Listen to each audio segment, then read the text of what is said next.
it is I, SpoonyNin. I am back, baby. I am back for more vampire fun. Oof. Although, I am now considering tying up my hair. Oh, because my hair is too long for this. Oh, you know what? I'm gonna do it. You're just gonna have to deal with my fat face. It's too hot. Well, it's not hot, it's just humid. It's just really fucking humid. I don't know. Yeah. Their teeth are good. Their teeth are great.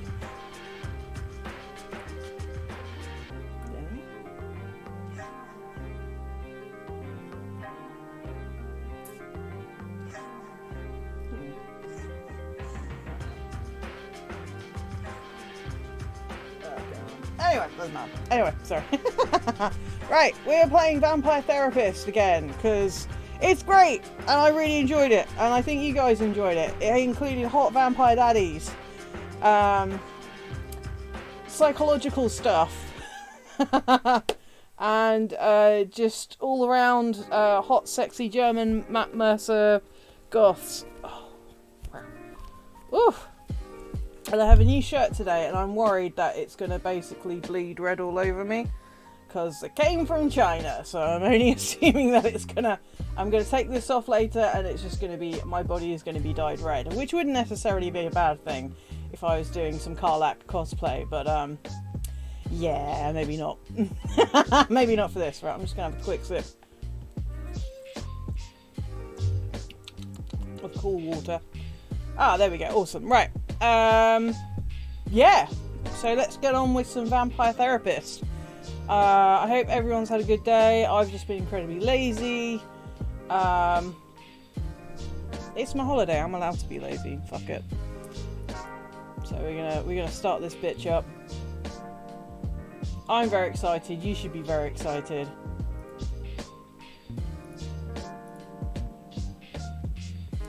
Turn the old music off.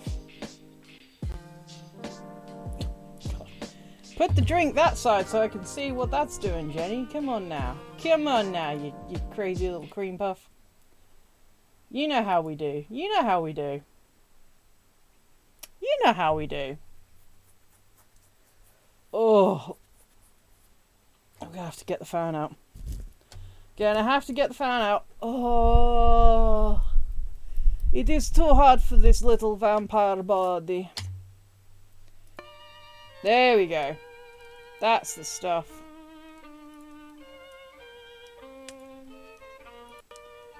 Right, there we go. Gameplay. Awesome, let's go.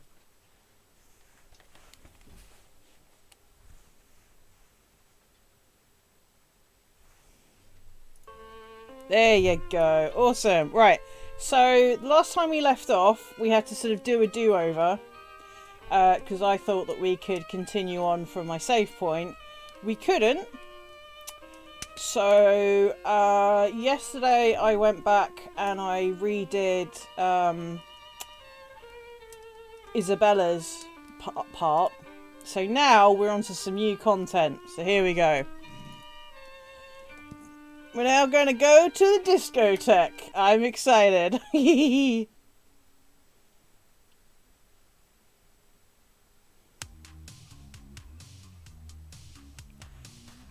Dang, I thought I had enough. That's enough abuse for one night. I could use a drink and a quiet night. Hey, cowboy. Why the long Yeah, it's our baby girl, Crimson. We love you, Crimson. I used to say the same thing to my princess. Your daughter. My horse, actually. She never really understood the joke, but I still like telling it to her. You didn't answer my question, Gunslinger. What's got you down? Oh, I just finished up with my second client. She gave me a tongue lashing to remember her by. You ever talk to someone who's so educated and refined that they make you feel like a space alien? Only everyone I ever met in law school. At least until I learned to speak their language. You're a lawyer? Was, and no, I wasn't the blood-sucking kind before you start with the vampire jokes. Just a wide-eyed DC do-gooder. But I get what you're talking about. People can use language like a membership card. You don't speak the lingo, you don't get in. Yeah. that's just what I mean. I just ain't sure I've got the lingo for a 500-year-old high society Renaissance woman. Well, how do you think your session went? Think she heard you?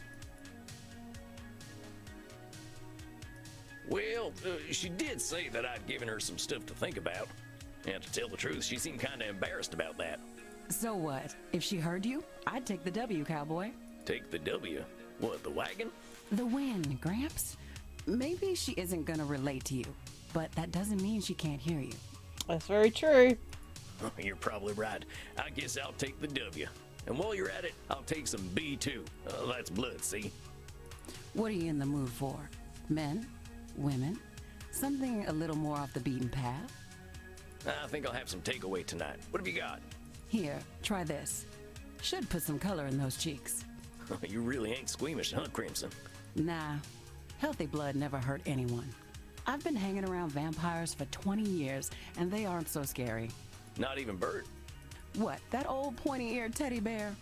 He's a total sweetheart, unless someone gets aggressive or touchy with the customers. What does he do then? They get a stern warning. And if they don't listen? Why, then he eats them. Maybe he is a teddy bear. I met Teddy Roosevelt back in the night, and I'm pretty sure he would have done the same thing.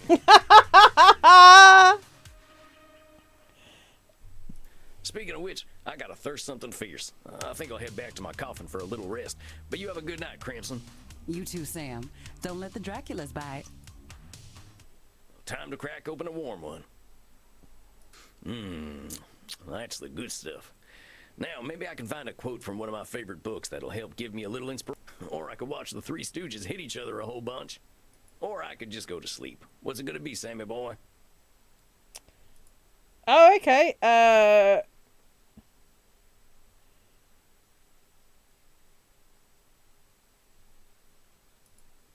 never get tired of these jokesters. Yay, we got an achievement.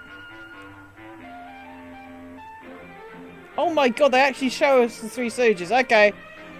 Stop watching. I can't help but feel there's some symbolism to the part where Curly gets his head crushed in a vice.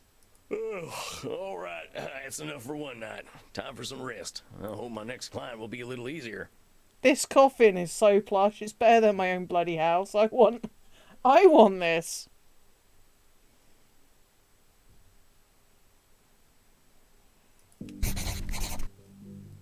Samuel, good evening. I am glad to see you looking so fresh and well slept. Yeah. Oh, something tells me I'm in for it tonight. The truth is seldom unseen by you, my friend. Tonight, you face perhaps one of the most difficult challenges a therapist can face. The fact that you may not be able to help everyone. No. In truth, I have failed to help clients with this particular disposition many times. Oh, okay. Interesting. Interesting. Hey, I'm new at this. You're nigh on 3,000 years old. If you can't help them, how can I? It is not guaranteed that we can help every client. To think we are powerless to help any is a cognitive distortion itself. I believe you know it. Yeah, all right. Control fallacy. Oh, I see. I They can help some folk. they switched it up a bit so you don't hit the same one. Very clever. Very clever. I like That's it. right. Here, take a look at this case file. Theater feller, huh? I've known a few of them in my time. They can be a little, self-absorbed. Influential Shakespearean actor during the Georgian period, he is credited with more personal interpretations of character as opposed to pantomime performances. He lived a tumultuous life on alcoholism, sex scandals, and entitled behaviour. He wishes to return to the stage, but expresses great anger at critics who might review him poorly. He demands respect as the greatest actor the world has ever seen. Oh, this is going to be an absolute hoot. He's looking for therapy because people don't like him, it says? He is one of the most revered actors in all of history. So he might have a few cognitive distortions. A few. He may not recognize them, Samuel, but all you can do is present reality to him. He comes. Remember, I will give you whatever advice I can. Good luck, my friend. I hope I'm up to this. Here we go. What is this vampire I see before me? I'm Sam Walls. I'm your new therapist. Your dress, your bearing, your hat. You also are forgotten by time. Oh my god. Oh, how fortuitous! A kindred spirit, perhaps. A therapist should know pain, I say. Most excellent. Uh-huh. Tarnation. Can't get a break with this here hat of mine. No, no, it's perfect. Do not change a single thing. It gives me faith. Faith, my dear vampire, that you can help me. I'm gonna do everything I can. I promise you that, amigo. Do not do so lightly. Darkness dwells within my damned soul. You journey into my pain at your peril, and I cannot be your Virgil. You're who now? Anyway, you wrote in your intake form that you're here because...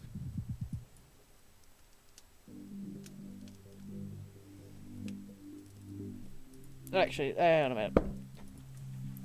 Let's just double check.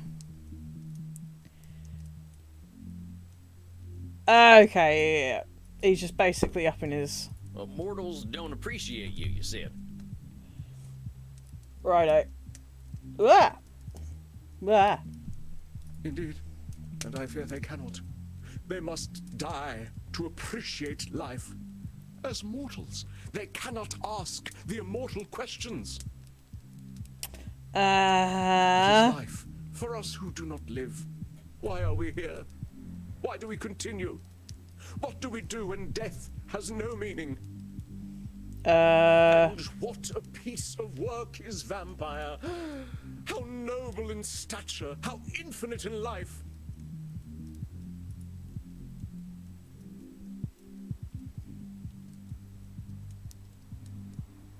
In form and moving, how express and admirable! In action, how like a demon! In apprehension, how like a bat! Ah, the beauty of the night! All right, that's enough of that. Before we answer the question of why we're all here, why are you here? Well, that is, what exactly drove you to me, partner? Oh, that. Well, a pustule of a theatre historian I recently seduced and killed sprang the seeds of doubt in mine corpus. He was writing a biography of the great Edmund Kean, and I thought mayhap that I would favor him with a secret or two. He said my acting style would now be considered archaic. Well, I mean, technically speaking, that is Tracked true. him to the last, I fear his cruel barb was sharper than my fangs. This embossed carbuncle of corrupted blood caused me to doubt myself. Are all men such fools? Will I ever find my audience again? Or did they die long, long ago? Help me purge these mortal concerns from my mind, dear man. We're always gonna have doubts, compadre. That's normal. But I think I can help you see things a little differently. So, he said your acting's out of date. Why don't you just tell me why it bothered you so much? Because it's simply not possible. Acting became a noble craft entirely because of me. In truth, Hold on a sec there, partner. Acting became a noble craft because of you? That's a lot of control over a whole skill. yes, impressive, isn't it? So long as men can breathe or eyes can see, so lives mine art, and this gives life to thee. Wow, okay. Well, those are some pretty words. You make that up yourself? It is the bard himself, boor. Well, maybe he had something to do with the development of your craft then. It ain't been just you. Well, naturally. But Shakespeare's works are Simply words upon a page without me.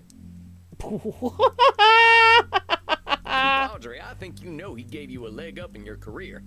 You can share in the success a little. Oh, there are celebrated actors in these times, yes. But any success they have is due to my beating the path for them to follow.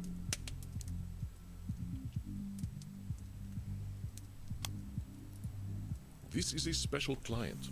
Remember that his distortions can be about others, not just himself. Oh, there are celebrated actors in these times, yes. But any success... This is a special client. Remember that his distortions can be... Oh, there are celebrated actors in these times. This is a special client. Remember that his distortions can be about others. Oh, there are celebrated actors in these times, yes. But any success they have is due to my... Wait a minute, you're saying that every actor's success comes straight from you? Of course. Even the greatest among my art would have been consigned to obscurity had it not been for my advancements. Every single one of them ain't had nothing of their own to give to the theater? Well, I suppose one or two actors in the last 300 years have impressed me. Well, don't you think they deserve their own success?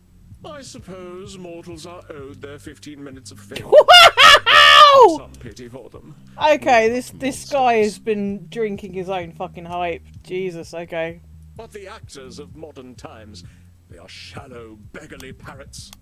So you're saying modern actors are parrots? Indeed, they are only mimics, and thus no better than a well-trained bird. You don't think they're actually birds, do you? My dear boy, they live such short lives. What else can they do but ape the words and actions of their forebears? But when you call them birds, you're just labeling them that. You ain't giving them a fair shot. Oh, come now. I was clearly employing a little dramatic license. But we're here to talk about truth, right, compadre? It is my gentle direction that takes the craft to higher echelons, and mine alone. Acting... You're saying only you can change the course of acting? It is demonstrably true. There is acting before Edmund Kean, and there is acting after Edmund Kean. But there's so many types of acting out there. I mean, I remember when vaudeville came out, but I don't think you had anything to do with that. Vaudeville? Oh, like so many American arts, an art of the grotesque. You plunge a dagger into the heart of subtlety. So you didn't have nothing to do with vaudeville? Oh, devils below, no. Well, then you got a little control fallacy, hombre. Mortals got wills of their own. Look, man, I don't like Hollyoaks, but I can't control that.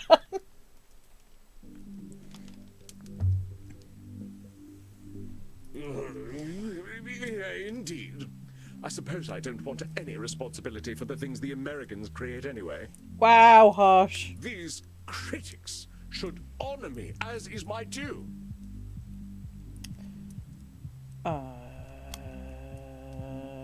You're saying critics should honor you. Well, what happens if they don't? Then they are not doing their jobs properly. I do not ask for their laudations without cause. But if a so-called critic does not recognize my contributions to the theater, what do they know of the theater? Maybe they just got different tastes. Uneducated taste, perhaps. If they are just uneducated, why should they appreciate you? An interesting point. I suppose I cannot blame them. Thou fiend! You are cruel indeed to beat a man when he is at his most vulnerable. I am here so you may help me cope with a world that has gone mad, not so you might attack my every word. I'm doing no such thing. All I'm doing is pointing out your reality. If we're gonna cope, we gotta be honest about the world. And I say that you are a villain. I come to you in desperate need, and you respond by mocking my desperation. Oh, wow, okay. Yeah, I don't think I've ever felt like this before, so I can't exactly sympathise with this person. I sympathise with this person to a point, but Edmund is so far up his own arse, it's not even funny. Why would you do this to me? Do you not know what pain I am experiencing? Do you not know that I, as an actor, feel every sling and arrow more keenly? Art thou a therapist or a murderer that you would push me so to the brink? Do you want me to commit suicide? Wow, what an arsehole! I'm sorry, I wasn't trying to hurt you. I want to help everyone who comes to me. Samuel, a moment, please. Andy, I got a real problem here. I think I'm not cut out for this work. This fella's right. Why am I attacking him when I should be helping? You're not attacking him, though. You're just pointing out his flaws in his thoughts. First of all, should statement. You will do what you will do, and that is all, Samuel. But look at the candles. What do you see? The candles? Oh, they seem fine to me. Look at the flames. Wait a minute. They're getting higher, ain't they? What the hell's going on? Your client is very powerful. He has his own unique skills earned through the ages. His skill in gaslighting is so intense that it affects the world around him. Ah! That's impressive! That is fucking impressive. He is altering reality to fit his distortions. Be watchful, Samuel. Do not let him. That is really clever. I like that. I like that a lot. How do I stop it? Be persistent, and above all, be honest. He does not control your reality. I await your apology, sir.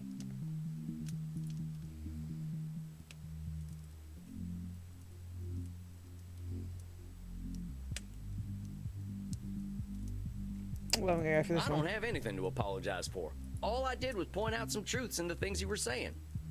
Now, if that makes you angry, fella, I don't know what to tell you. You wound me, but I am strong. I persist. I fight. You know what? I never actually noticed the fire in the background going completely bazongas. I know my worth, sir. I have fought and died for my art. I shall take my business elsewhere, and vampire society shall hear of your quackery. Stop him, Samuel. It is not anger, but fear that drives him. Show him he has nothing to fear from you.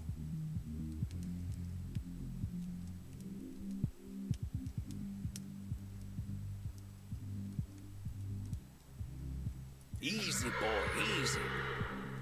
I shall not go easy. I shall... Ain't nobody gonna hurt you. There's a good vampire. A good vampire? What on hell? You're safe now. Ain't nobody here to hurt you or make you feel bad.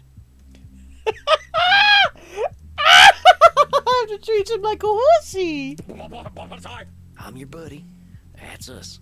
We're just buddies, ain't we? buddies? Yes. A friend. A friend. A friend who wishes to help me. You feeling better there, compadre? I must confess that I am. Ah, the fire's gone back to I normal. scarcely understand how. Hey, well, that's just great. I want this to be a comfortable place for you. Yes. Yes, I do believe you. After all, your profession is in many ways similar to acting. It is no wonder that we find common ground. How is therapy like acting? It is the exploration of the soul, is it not? A journey into pain and truth. We see those pains and truths and reflect them onto the cruel world. I ain't sure I quite see it like that, but it's true that reflecting is important. Kind of funny when we can't look in a mirror, huh? One of death's cruel ironies. Thus must we see our reflections in the mortal audience instead. You care a lot about what the mortals think about you. Of course I do. Why should I give a fig about what we dusty old folk think, eh? Most of us are stuck in our relative pasts, if you'll pardon the offense. But all them folks die. You're what, 300 years old? Don't remind me. Yes, they die, but I cannot. I must not.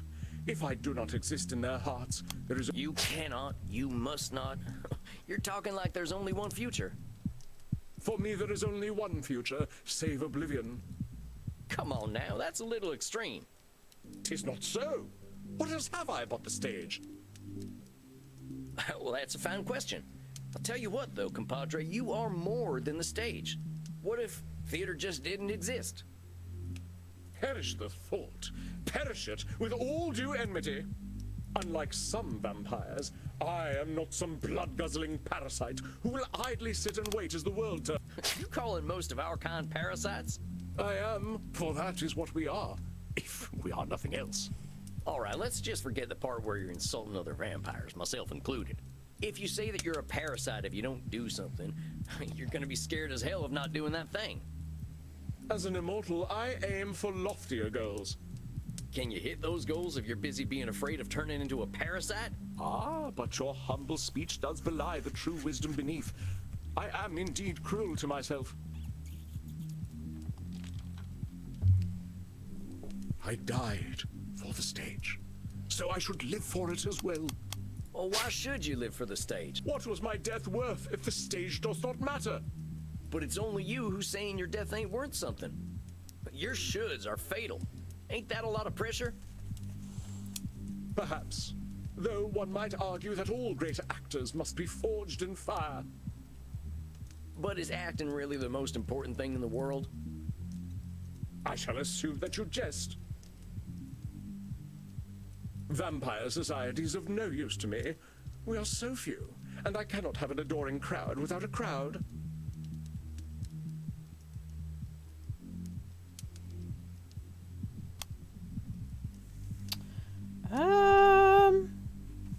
Vampires ain't got nothing to offer you. Nothing they can give, no. Vampires do not understand the avant-garde. I think Isabella might. Vampires have a lot to give. We got time to understand things mortals just can't. I think you're painting vampire society with a pretty broad brush. We got some redeeming values. Oh, perhaps. But an understanding of the stage is not one of them. You know, I see what you are doing. The motivations of man are well known to me through my art. And what am I doing? You are mocking me, undermining me, causing me to doubt myself.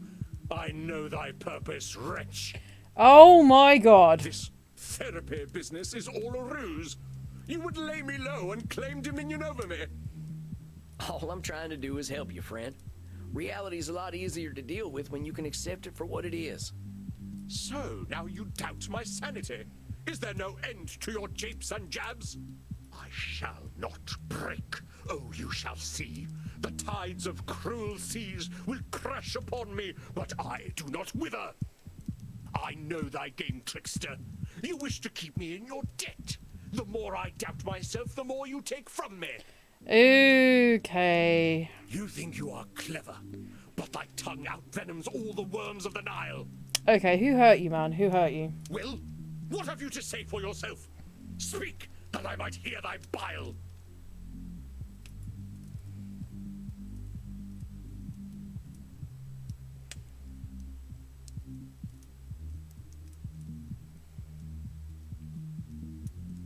Easy there. What? I know you're upset and you're scared. I ain't gonna hurt you. But you want to hurt me. Good vampire. Ain't you sweet? Yeah, it's all... You really don't want to hurt me. You'll keep me safe. We're safe. Ain't no place safer than right here. We're friends.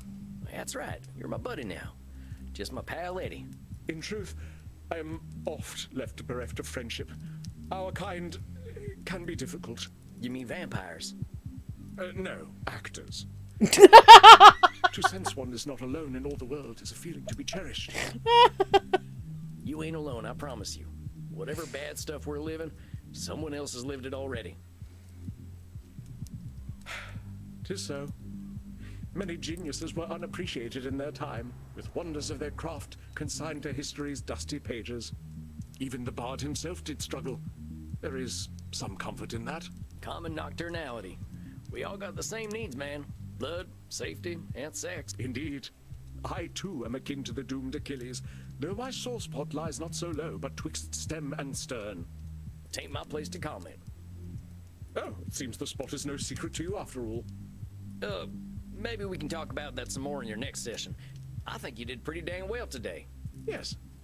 Yes, I suppose I did.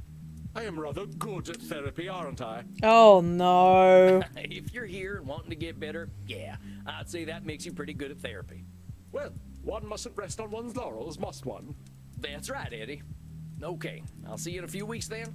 Aye, we shall vanquish my demons together. I cannot tarry. The stage awaits. Dang, what the hell was that? One of the darker malignancies of the mind, dear Samuel. You sure I'm up to this? You were masterful, Samuel. You were able to take your knowledge about cognitive distortions and turn their definitions outward. And we must speak about this equine ability of yours in your next session. Oh, that. Yeah, I learned a lot about myself through my horse. Save it for our next session. Rest, Samuel. You have faced a great danger. Now it is time to drink and be merry with the Goths. Well, not sure I'd call them merry, but they know how to cut loose. All right, Andy, I'll see you later. Yeah, we did it! Rest in peace. We survived an actor in full actor meltdown. Wonderful.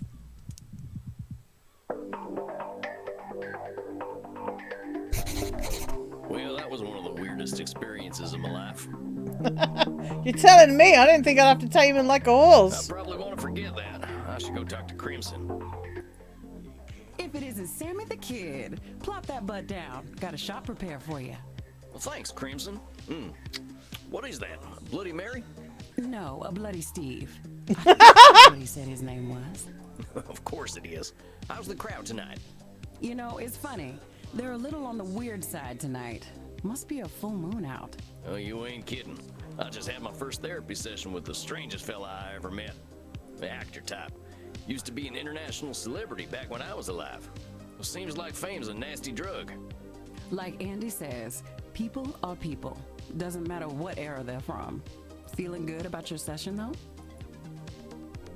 He was pretty confrontational, but he was happy to talk about himself at least.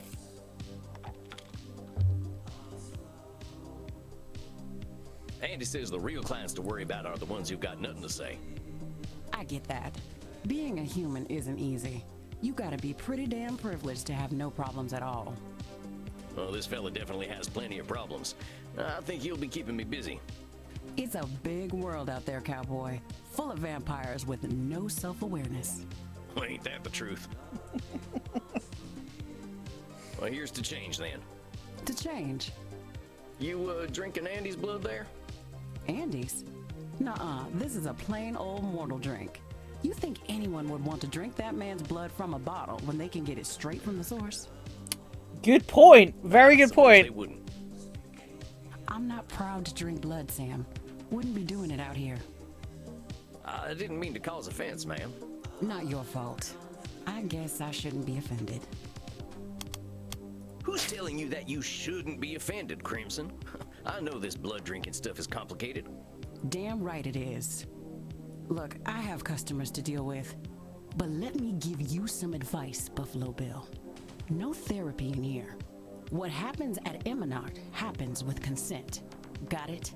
All right, that's fair, and my sincere apologies. It won't happen again. That's right. Oh, dang it. I've gone and made myself unwelcome. I better get out of Crimson's way. You. Oh, who's this? Huh? Do I know you? I know you. I've been watching you, vampire.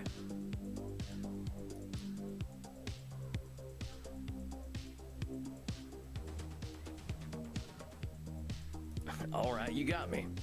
Pretty sure I'm supposed to be keeping this stuff a secret, though. Not in here.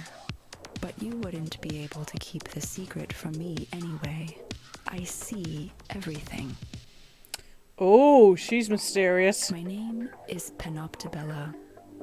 It means I see all, and I am beautiful. Yes, you I are. saw you in the kink room with Reinhardt and Maxi. And now I see that you are thirsty and would like to drink. Yep, that is so. Come, drink from my neck. I wish to see what it is like.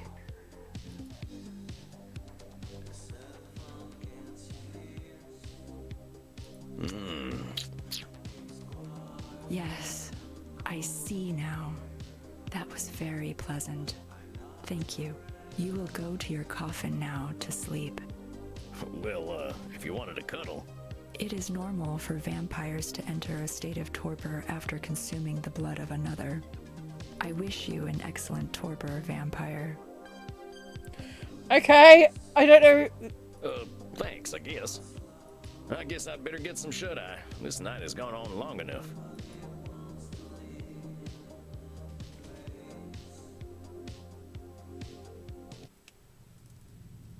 Good evening, Samuel. I hope you are feeling well rested.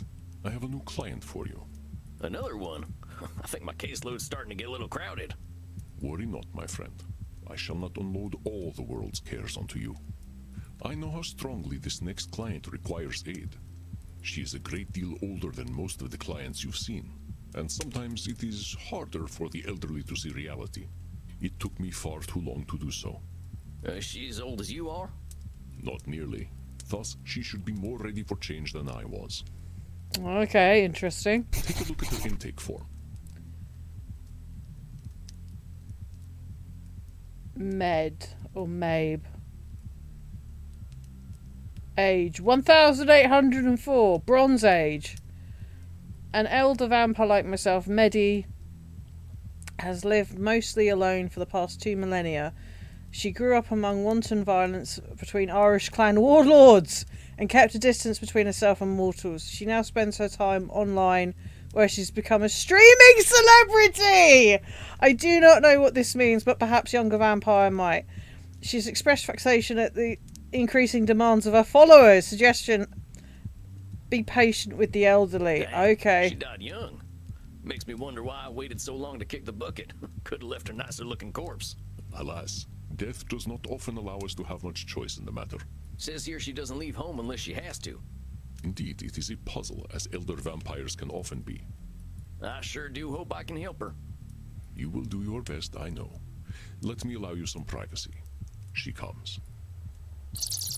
Okay, interesting. We got a streamer. Hello. Oh, she's adorable. I love her. Hey there, how do I say your name? Is it, Medbub? Medbee? Mev is my real name. Medbee's just my screen name. You can call me Medi if you like. I knew it was Maeve. I knew it.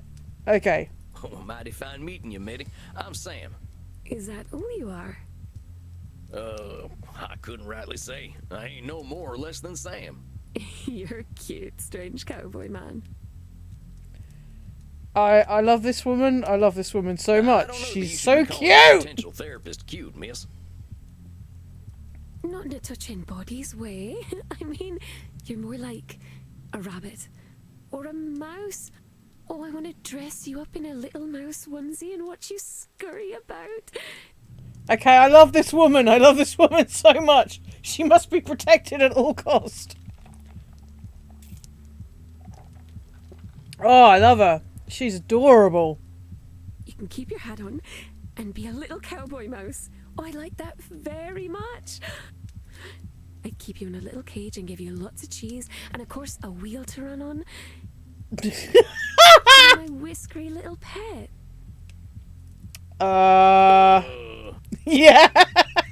What is the matter, Samuel? I think I'm out of my depth here, Chief. I ain't keen to be anyone's pet. Older vampires such as myself can sometimes be uncomfortable to be around.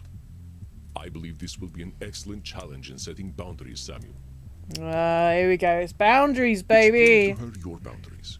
You will be modeling positive behavior and saving yourself a little trouble. Yeah, just a little. All the more reason to be clear and polite right now. Good luck, Samuel. I know you can do it. You look distracted, little mouse. Have you smelt a bit of cheese? Did your whiskers twitch? Okay. All right, miss, before we keep going, I think we need to set a few boundaries.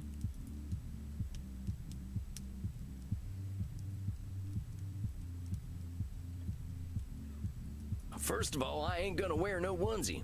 I don't think I could find one that'd fit. I could sew one for you. I would make the neck hole really big so that your funny hat would fit right through it. Okay, well, maybe I wasn't being clear. I don't want. But it would make me happy. Well, it wouldn't make me happy, miss. Fine. But I don't like it.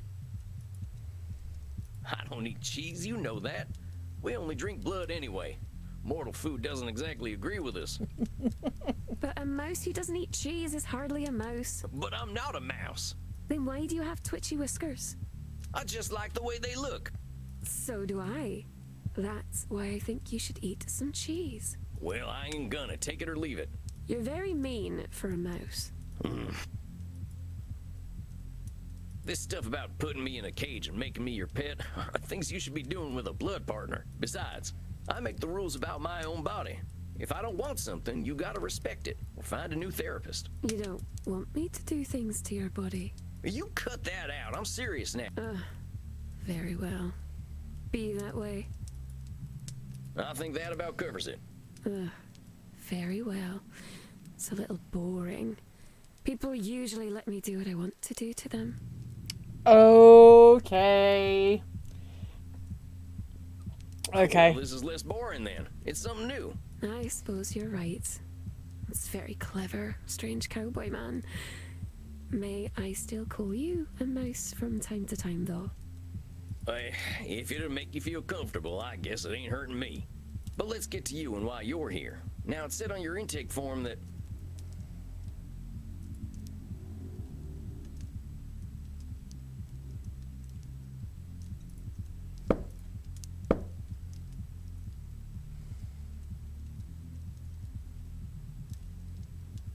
I'm assuming it's overworked. You're overworked, it said. You're not my first client with that problem. What line of work you in? I play video games. Video games? Like Star Invaders? No, silly. More like Overcharge 2 and Pension Impact. More of an FPS and RPG girl.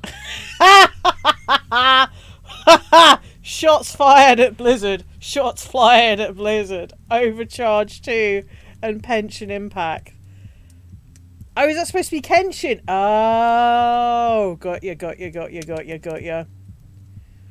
I don't know what them things are. I kind of figured video games were just a fad, like collecting ferns was in my time. Video games are lots of fun. There's even one where you get to play a cowboy and kill bunches and bunches of people. Oh, okay. Then you get to pretend you feel bad about it. But after that, you kill even more people. Shucks, that there might give me some flashbacks. But you're working by playing video games? How's that? I stream on Glitch. I have millions and millions of followers there. Oh, I love this. This is amazing. Wait just a gosh darn minute. People are paying to watch you pee?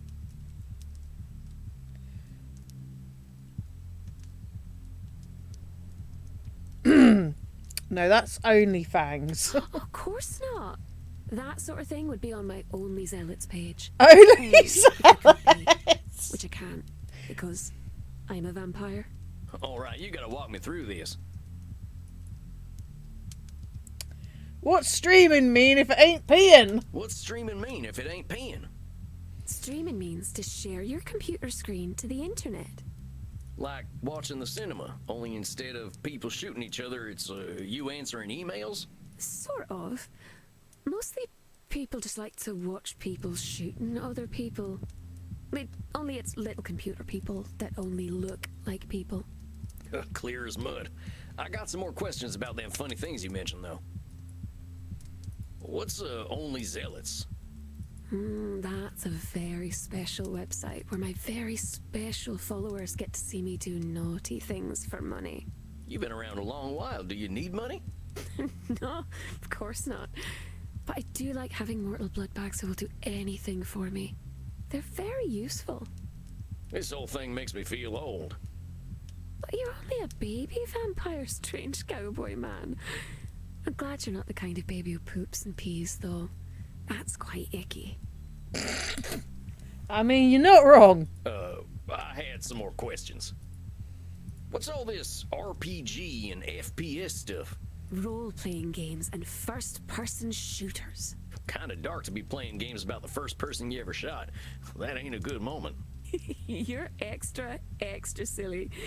It's a video game with a first-person perspective. It only looks as though you're shooting someone. I like the ones where there's lots and lots of blood. I end up feeling quite hungry. Are they still using corn syrup to look like blood? Never looked realistic to me. They don't use corn syrup in video games.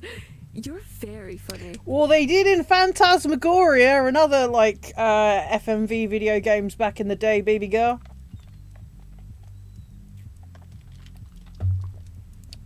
They did in those. I'm glad I'm funny, I guess.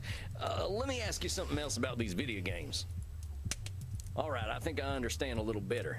You're working pretty dang hard for all them followers. What do you need them for? Lots of things. They pay my rent for me, they buy clothes and gifts for me, they dispose of all the bodies. And they let me kill them too.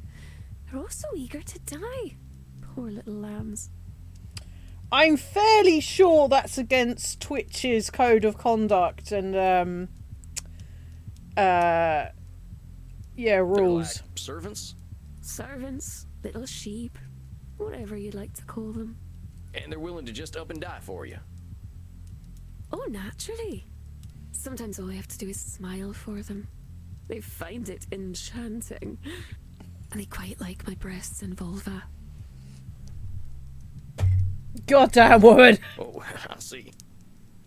Does it make you uncomfortable to hear me say breasts and vulva? I reckon I just wasn't expecting that level of candidness. Breasts, vulva. Hey, come on now. Oh, but it's so much fun to watch your little whiskers twitch. So, these followers of yours do a lot of work for you, huh? But I have almost 100 million little sheep. It's rather difficult to manage them all and keep them happy. Why do you need to keep so many servants happy? I need my sheep. If I don't have them, I'll have nothing. Is it really true that if you don't have your followers, you won't have anything? Ain't you got other stuff you're interested in? Suppose I enjoy reading and video games. And I can do those things alone. That's very true. This is interesting. This is very interesting. There's also playing games with my body. Oh, yep, there's that. Which Americans don't do. You like to shoot people instead. Bang, pow, ugh. That ain't always true. But let's get back to what you were saying. If I don't make them all happy, they'll turn against me.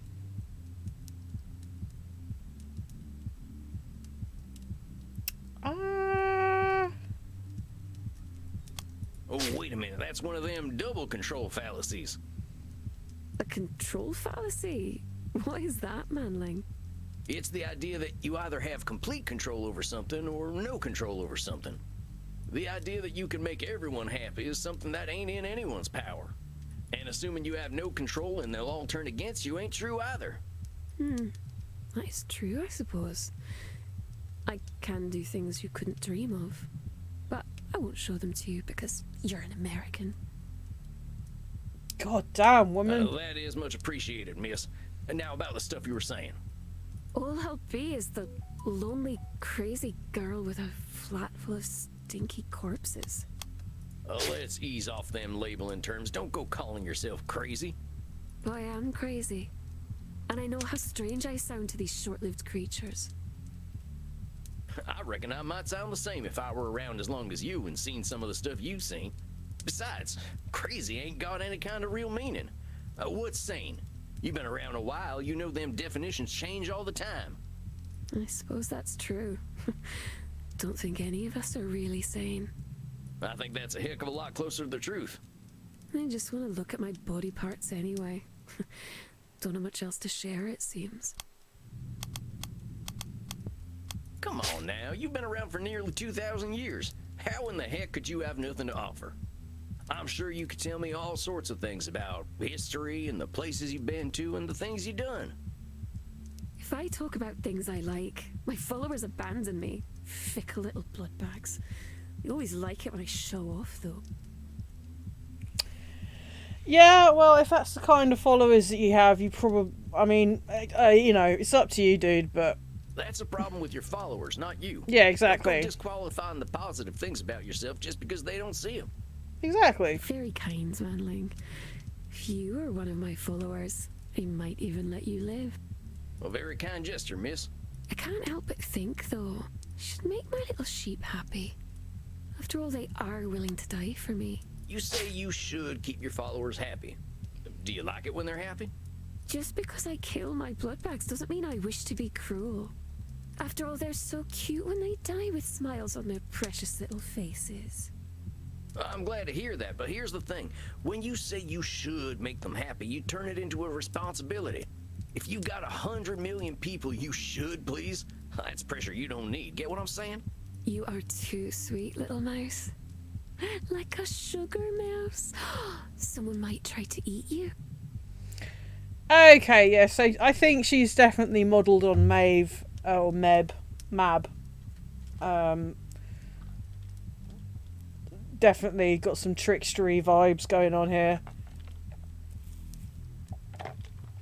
She is cute and adorable, but entirely fucked up. Heck, they already did. How do you think I turned into a vampire? You make me seem very silly for worrying so much about my blood bags. I'm not a very good vampire, am I? Well, what's a good vampire supposed to do? Well, my blood father used to tell me that we were supposed to be gods. Told me that we would rule all humanity. I imagine he'd be ever so disappointed in me. Well, blood parents are always complicated. They like continuing their legacies, but people ain't too good at being anything but themselves. Very true. I wish someone would tell him that. He's a very bad listener. Well, you should be proud of yourself for getting away from him. I know it ain't easy. I didn't leave him. The druid sealed him away long ago. He'll slaughter us all when he escapes. And there will be nothing we can do. Oh, it's gonna be ever so much blood.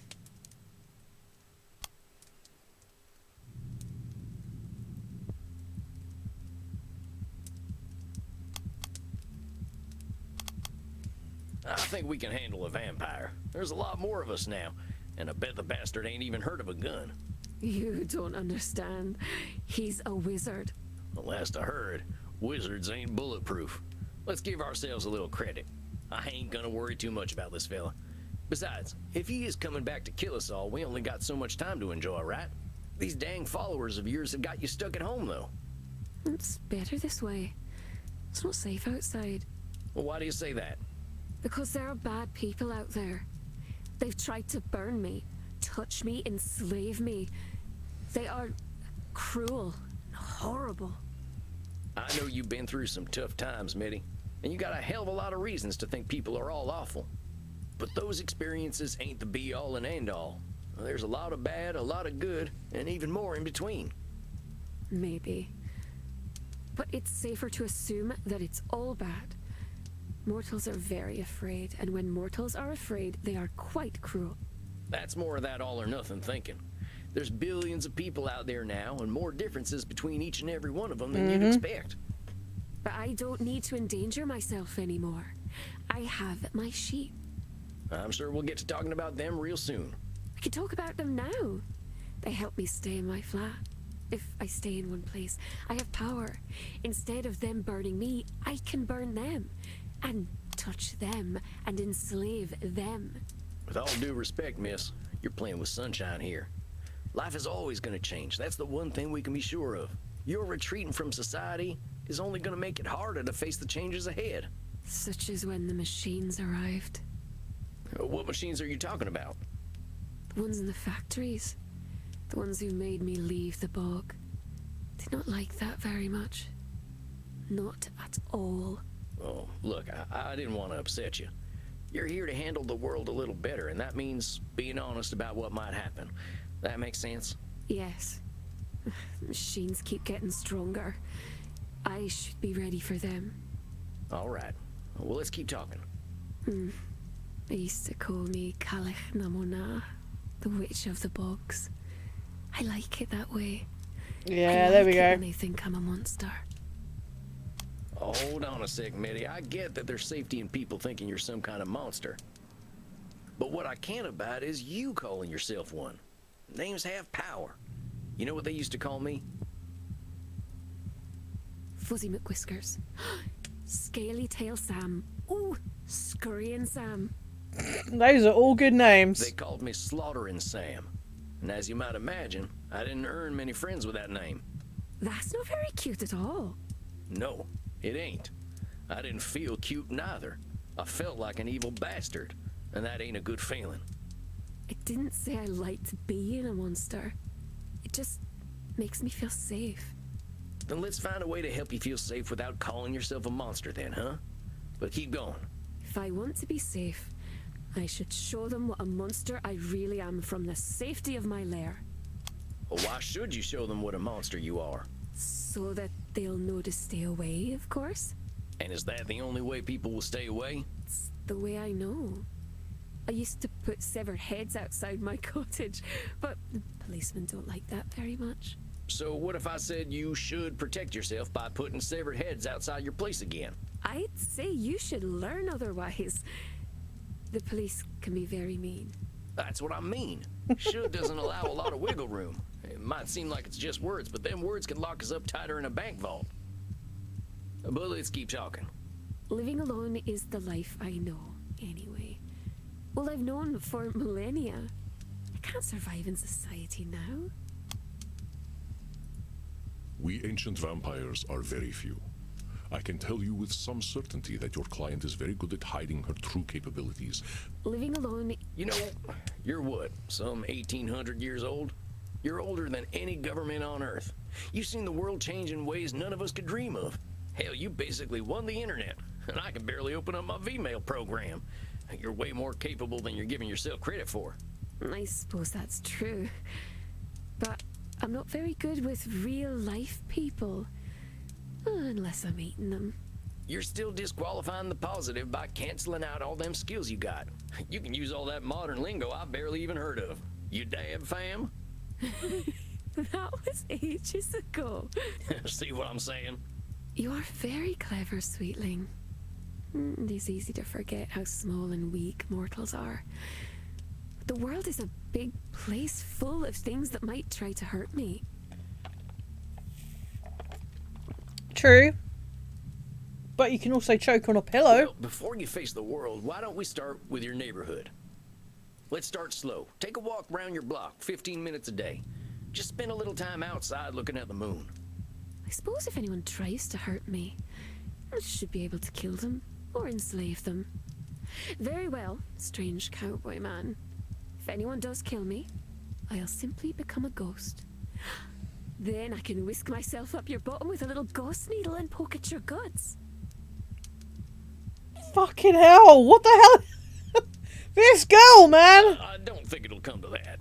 Just spend some time outside and see how you feel, and we'll talk again in a month. Sound good? Very well. I suppose my followers outside must be eager to carry my coffin home. I promised I would eat them when we got there, so shouldn't keep them waiting. Farewell then, little mouse. Hoo-wee! Well done, my friend. You seem a little out of sorts. Are you quite all right? She was something else. Like so many of our kind, she simply struggles to adjust to a constantly changing world. Yeah, it is I think you difficult. will be of great help to her. She clearly likes you. That's what I'm afraid of. You are under my protection while you are here, Samuel. I guarantee no ghosts will travel up your posterior. You've done excellent work tonight. Please, relax downstairs. Summer will be here before we know it, and the nights shall become short once again. Rest in peace, my friend.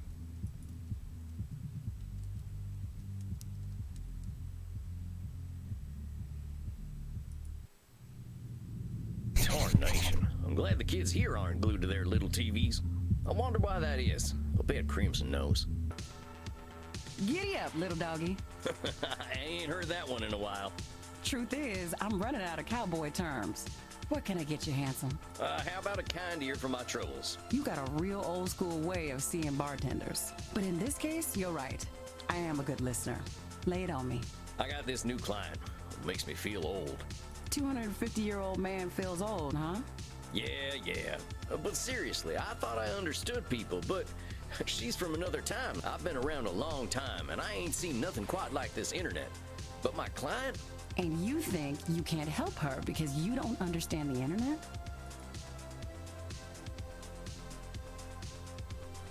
I reckon I can be of some aid. Just gotta figure out all this technology.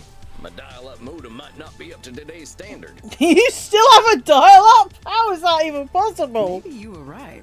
You are ancient. But I'm glad you're feeling confident, cowboy. A vampire who can adapt is a mighty fine one. Gosh.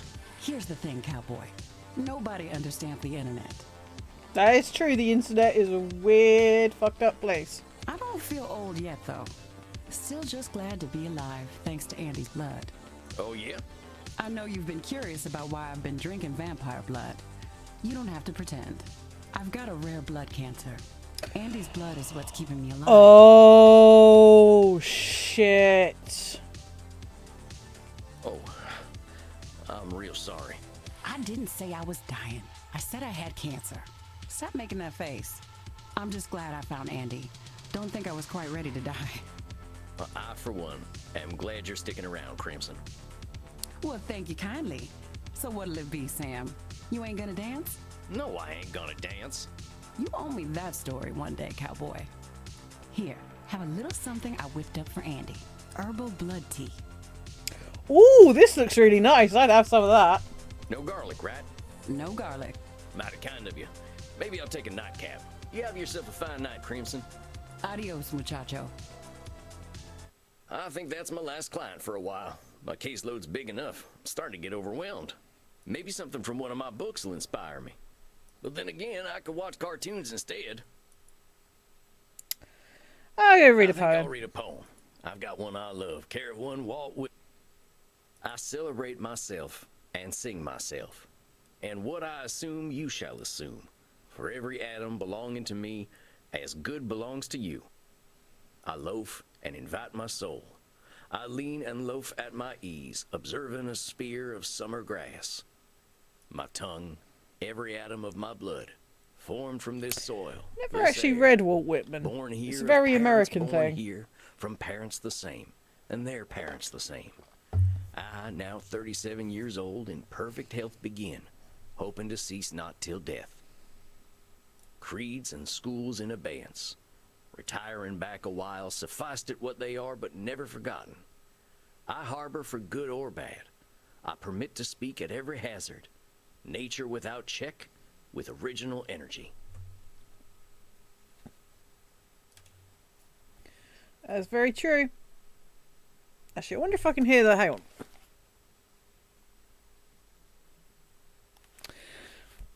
So I'll just take my earphones off to see if I can hear the folk festival. The folk festival started today, but sometimes you can hear it from my window. Getting a little bits of it. It's supposed to be Aurora Borealis tonight as well, but the cloud cover over Cambridge is pretty hardcore. Just a little reminder that I'm still human. I think that's enough action for one night. Time I got me some shut-eye. Good night, son.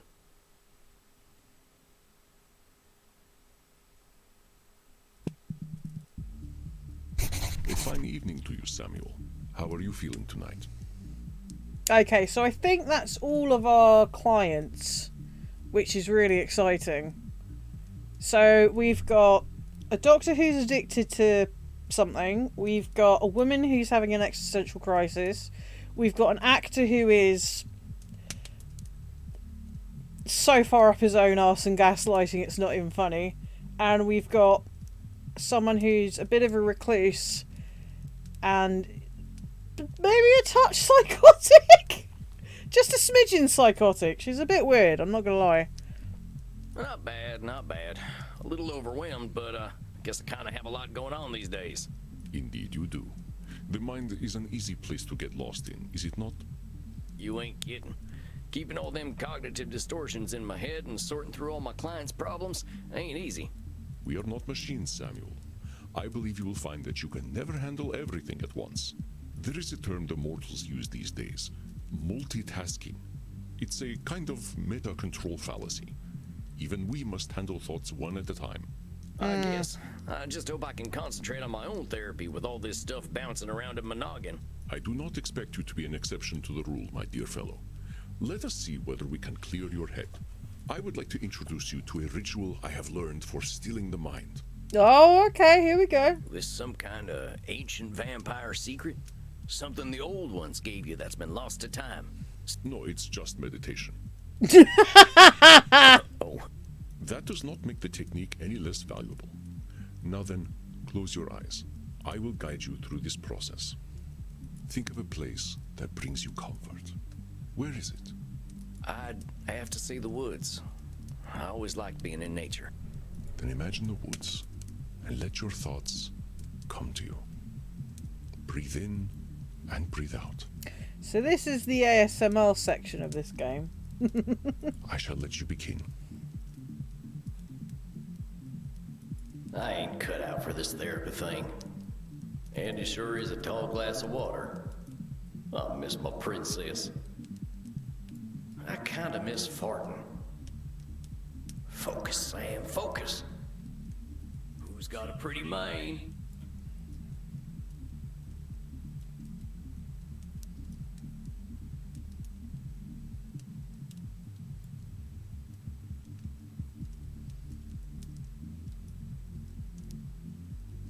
I kinda miss farting. Okay, so we're breathing. Wonder what's on Batflix.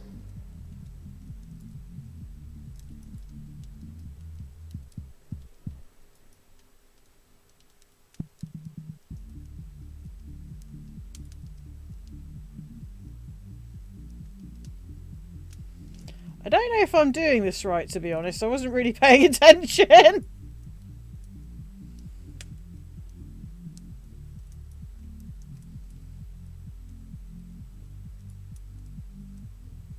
Oh, you can kind of see the woods.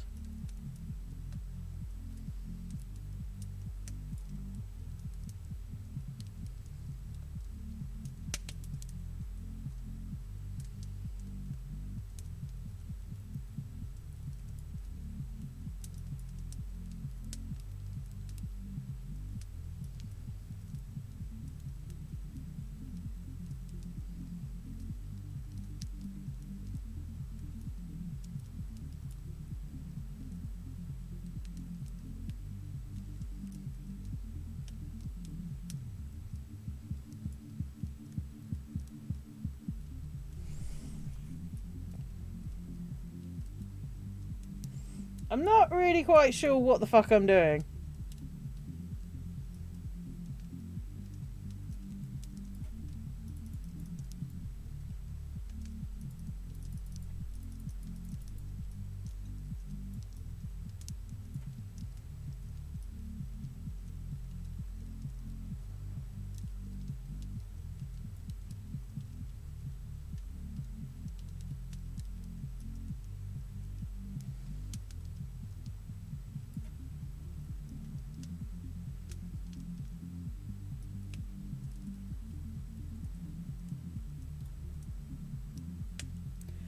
You can kind of see the woods, so I'm assuming the more we do this.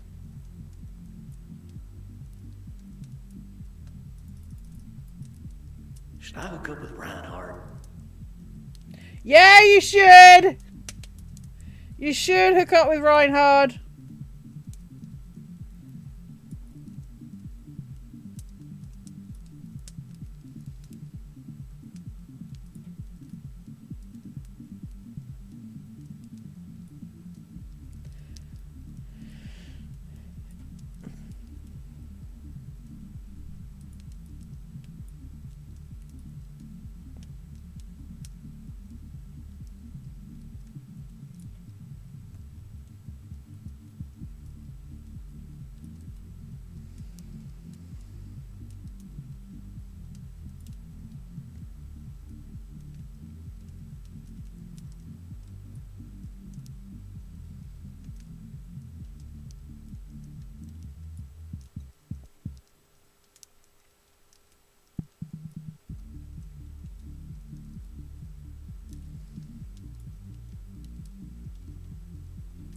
Again, I am really unsure what I'm supposed to be doing right now. I'm just pressing button.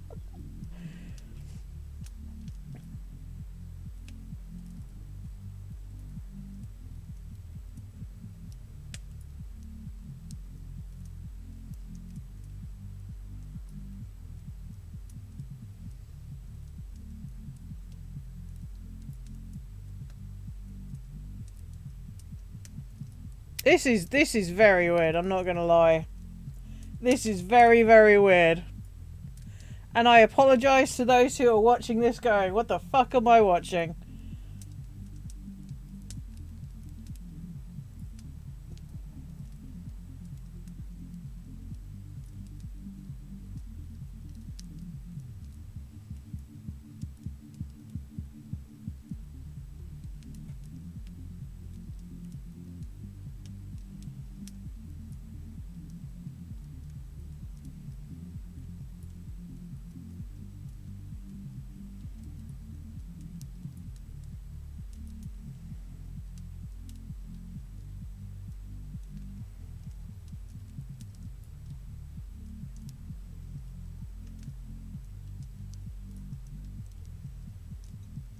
Unless, do I have to clear the screen? Maybe that's it.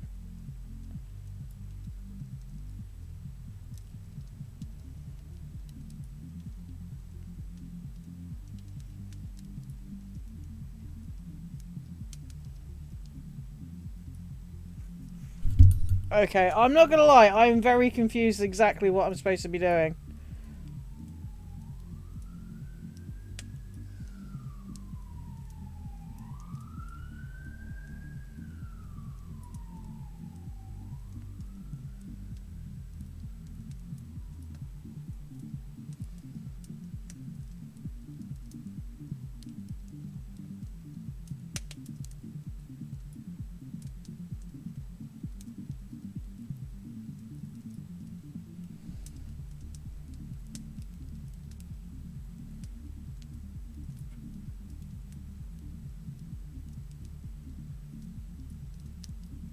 Okay, so we might be here for a while.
I'm so bad at meditating.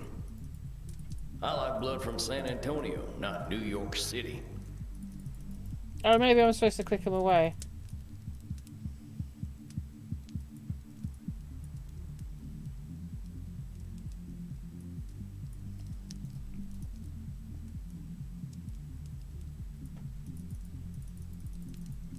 Relax, ain't no vampire hunters here.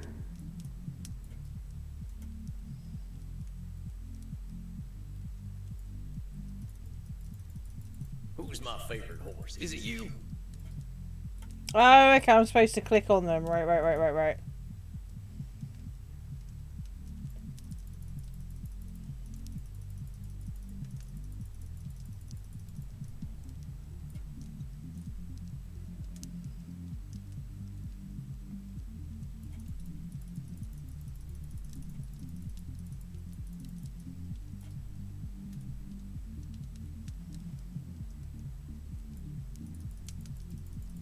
How are you feeling now?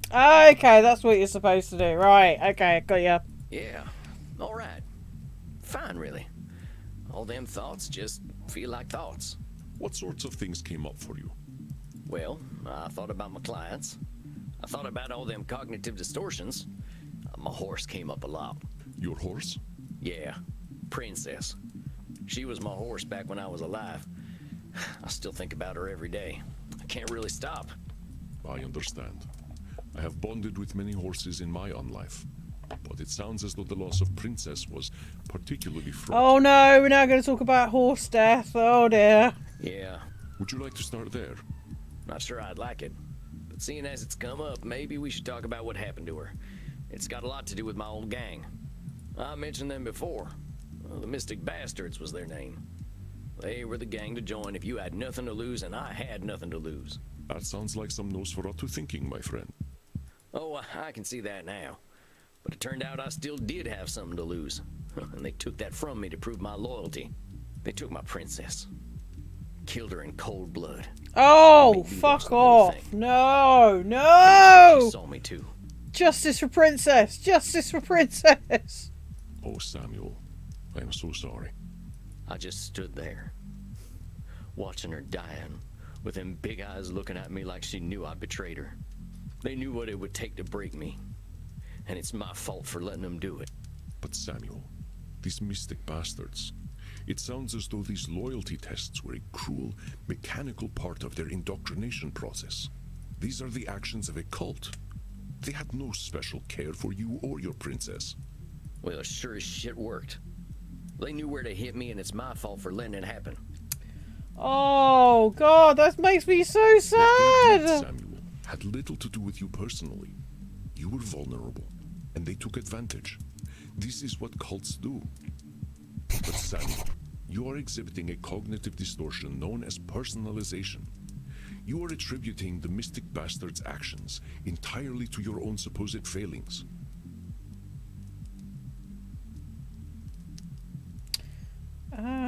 What's been taken out? Oh, okay, so we don't have control fallacy anymore.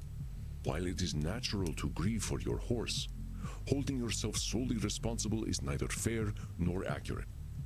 Hold on a sec, my head's hurting. I can't hold on to all them distortions all the time. Ain't personalization a lot like a control fallacy? An astute observation, Samuel. Personalizations are often a form of control fallacy. While control fallacies often manifest as a belief that you have more control over external events than is actually the case, personalization is a more specific tendency to believe that external events are reactions to you. But let us leave control fallacies out of the picture for now. You are correct that keeping all distortions in mind at once is unrealistic. I would not interrupt your thoughts if I did not think personalization important. You are shouldering the blame for Princess's death. I can see that. Well, if it ain't my fault, who else's is it? The Mystic Bastards, of course. Let me put it into perspective for you. I will make a series of statements, and you help me identify the personalization distortion. Okay. I overslept in my coffin because I forgot to set my alarm. I bit Crimson's neck last night and missed the vein because I was distracted. It was entirely my fault. That's the personalization. There's a million reasons why you might miss. But I admitted that I was distracted. In this case, I guess that makes sense. let me continue. Batflix raised my subscription price again because they knew I would pay no matter what. Well, that's the personalization. Badflix has no earthly clue who you are. They just raise their subscription prices anyway. Oh, princess. Just as your gang planned to isolate members from their former lives. Do you see the connection? I guess so. I was just too stupid to see it at the time. Ah, calling yourself stupid is... Yeah, it's labeling. But I should have known anyway. I knew that crew was bad news. I just thought I was bad news too. You should have known. That's another All right, fine. Should statement, whatever. So what the hell am I supposed to do, Andy? Say nothing's ever my fault and I don't gotta know nothing? I was responsible for getting that beautiful horse killed. She trusted me, and if I'd been someone else, she wouldn't have had to die in that awful way. I am not asking you to lie to yourself. Far from it. And I am not suggesting that you absolve yourself of all responsibility. But what would you say if a friend came to you with the same story? Would you tell them what they should have done? Would you call them stupid? You said yourself that you joined your gang because they were the gang to join if you had nothing to lose. I do not think this is a circumstance most people choose. Yeah, I suppose. Remember, Samuel, we are trying to reframe our thinking by clarifying these distortions. I know it may feel as though I am picking on you, but I am not. Let us forget what you should have done to make room for a different distortion. You are drawing a direct link from your emotion to the death of your horse. Ah, here This we is a go. distortion Emotional called reasoning. emotional Here we go. This is familiar territory for me.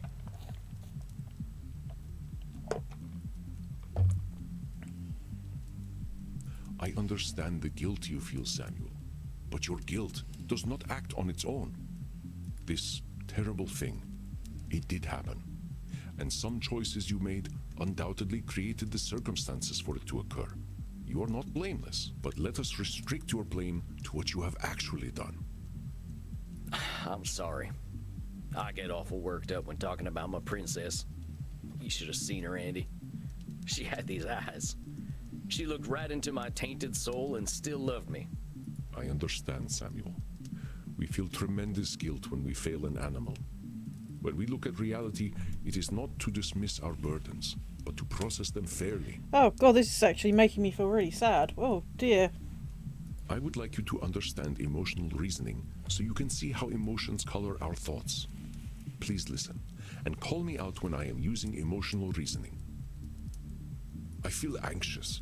Perhaps it is the garlic naan I smelled from the Indian restaurant next door. Oh, garlic naan, that is nice. The mood in my club is somber tonight.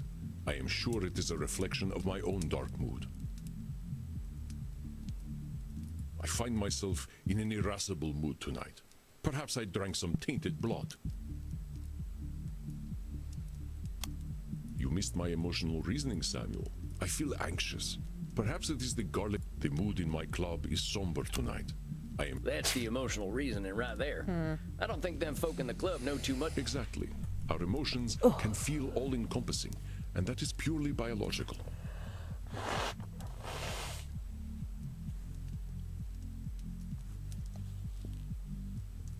Oh, it's so sad. Horsey's dying. I don't like it. We are animals, Samuel. There is a small cluster of brain tissue at the base of the cranium that tells us we are safe or that we are about to die. The complexity of our existence is at odds with our biology, but we have the logic to recognize it. Well, if reincarnation's a thing, I think I'd rather come back as a horse. It is indeed a boon and a curse to have human complexity of thought. No kidding. If I were a horse, I'd know better than to join any cowboy gang, let alone the Mystic Bastards. I'd be happy with a bag of oats and a field to run around in. How did you end up with the Mystic Bastards in the first place? Well, like I said, I didn't have much choice. Nobody would have taken me in at that point, except a hangman, maybe. I wasn't a vampire yet, so hanging didn't sound too appealing. The last job I did got my brother killed, and after that, my wife left with my daughter and I never saw him again. Can't say I blame her. I didn't have nobody. Ain't no surprise that a vampire gang would be the only people to take me in. Aha, so that is how you turned. Yes, sir. It wasn't pleasant. Not the candlelight and writhing body sort of affair you see in mortal vampire stories. That is terrible, Samuel. The turning is never easy. How did they find you? That job that got my brother killed, we partnered up with one of them Mystic Bastards for it. He knew where to find me. And he knew you were vulnerable and that you had no place to go. I've thought about that. Were they setting me up all along? Maybe. But whether they were or not, I really didn't have any place to go. I know when them wanted dead or alive posters go up, folk find dead easier and more fun. People saw me as outlaw scum when I was a kid, and there was no way they were going to be kinder knowing I was in a gang. You know this for a fact. You are certain that no one would have any pity on you at all. That your only recourse was to join your gang? I guess I don't actually know that no one but the bastards would have taken me in.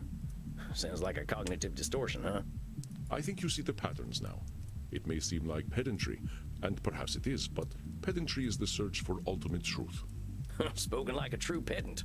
It comes with being terrifyingly old. You discovered the cognitive distortion before I could point it out to you. It is a cognitive distortion similar to Nosferatu thinking, so let us put that particular distortion out of our minds for now. Yes, things were grim for you, but your experiences caused you to assume that there were none who would favor you with a kind eye. You were exhibiting the cognitive distortion of overgeneralization. The idea that no mortal could accept you.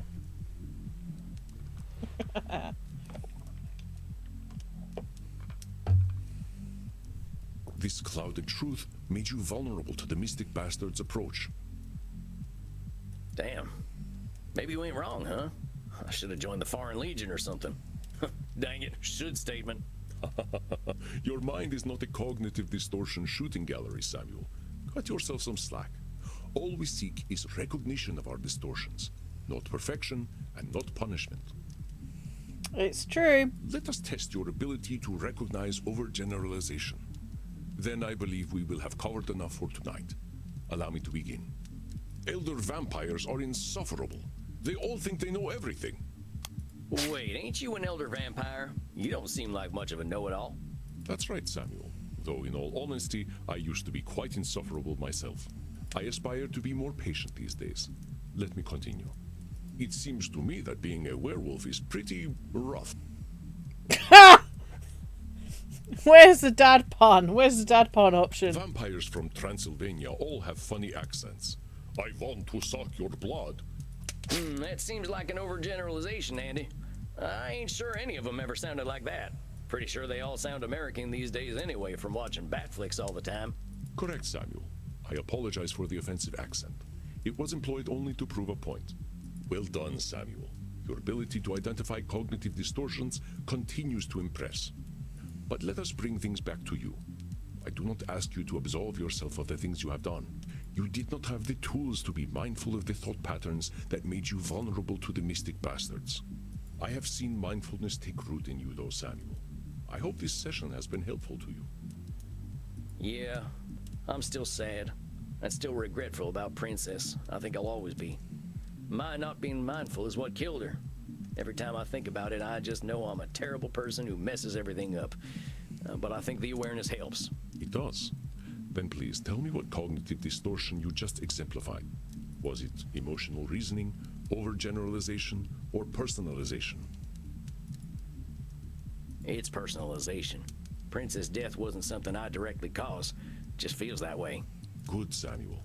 But you will also find it is also emotional reasoning to link your pain to Princess's death, and an overgeneralization to say that you are a terrible person who messes up. Remember, cognitive distortions are not a cudgel to beat yourself with. Yeah, I was gonna ask about that.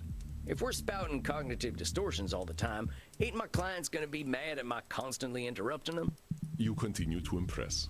Yes, we cannot bully our clients with distortions. Thus, I find it is best to clear our minds and focus on a few during each session.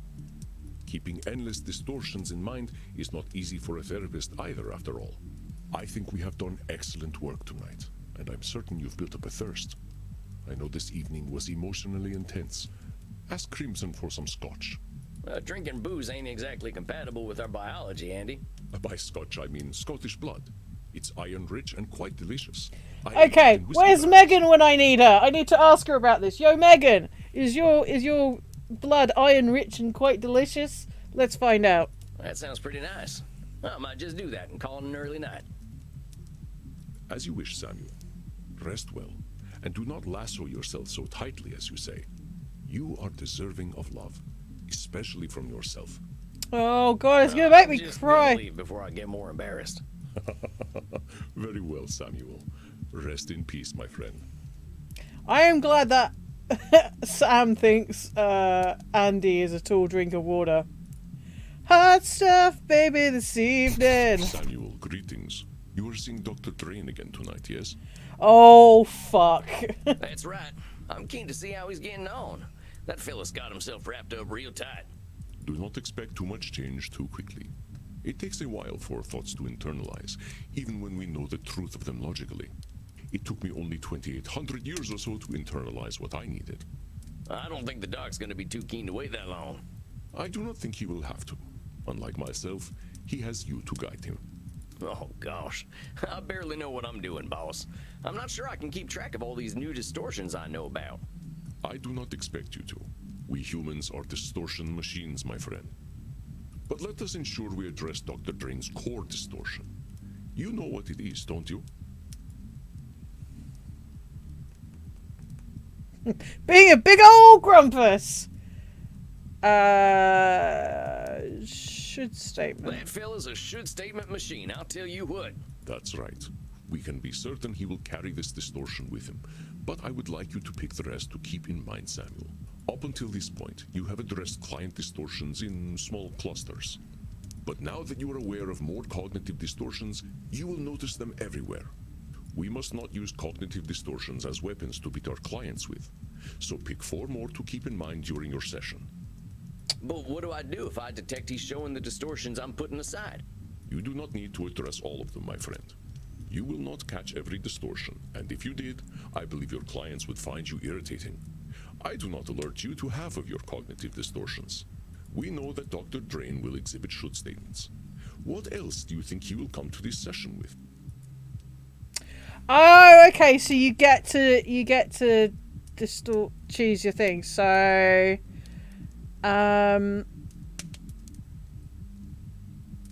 definitely labeling.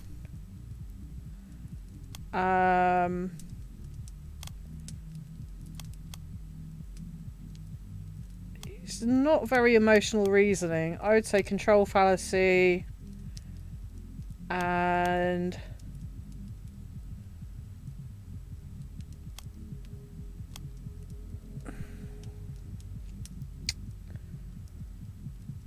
should statements is definitely disqualifying the positive.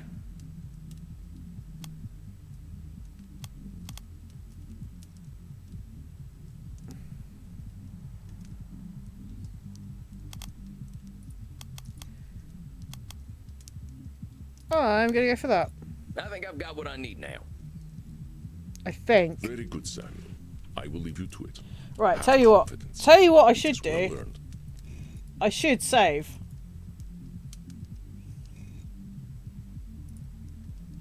I guess I just gotta believe you. All right, Andy, I'll do my best. I know you will. I will see you after your session. Okay, so think I I'm didn't ready. realise that you Here get to comes the choose man himself. your buttons. That's very cool. That's really cool. It definitely changes things up. Dr. Drain, good to see you again. How you doing, buddy? Yes, well, I wish I could say the same. I have not had the most productive month. Back on this productive wagon, huh? Last time we were talking about all them should statements. Yes, exactly. And what a waste of time that was. I took what we spoke about to heart, you know, like a fool. But the should statements, as you so tritely put them, were the only thing holding me together. You ignored the addiction problem I came to you with. Nay, worse, you told me it was fine. And oh, how eager I was to test that theory. I have partaken of my awful plasma almost every night. I am more monster than man now. Compadre, you are a labeling machine tonight. Let's slow down and see if we can talk through what's been happening. Let's start with this monster label. Last time you told me that this plasma of yours just made you let loose a little. That don't sound too monstrous to me. You forget, Sam. We are vampires. When we let loose, all the world suffers. Sounds to me like we could be having a fruitful conversation about moderation. I have a better idea. Seeing as you do not understand the gravity of the situation, I will make you understand. This is the plasma I've spoken of. Pure vampiric essence. I will show you how should statements are the remnants of our humanity. We should not be so quick to cast them away.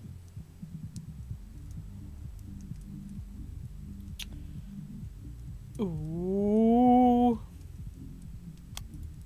Dr. Drain is assigning himself quite an imperative. But whence came this imperative, Samuel? This is the plasma I've spoken of. Pure vampiric essence. I will... Dr. Drain is assigning himself quite an imperative. But whence came this imperative, Samuel? I agree with you that should statements are human, but that don't make them universal. That's the point I'm trying to make. There's lots of ways to live, Doc. That is exactly the problem, Sam. We don't live. And this is the result most dire. Witness the wages of our sin. Now hold on a sec, Doc. I think we better... The time for caution is over. Goodbye, Sam. What in hell? Oh, hello. Who are you? Does it feel good to be alive? And who are you, darling? Oh my god! I'm Sam. I'm your therapist, Doc. You know that. My therapist. Oh, how wonderful. Okay, How so we've got a... absolutely pathetic. A vampire therapist. Oh, what a sad, pathetic waste you are, Dr. Drain. Okay, so he is a Dr. Jekyll, Mr. Hyde kind of a deal. Okay. Allow me to introduce myself, then. I am Lord Lyridus, and unlike that sad sack of quivering shit you've been talking to, I am a vampire. I kill, I drink, I fuck, and I'm dead sexy.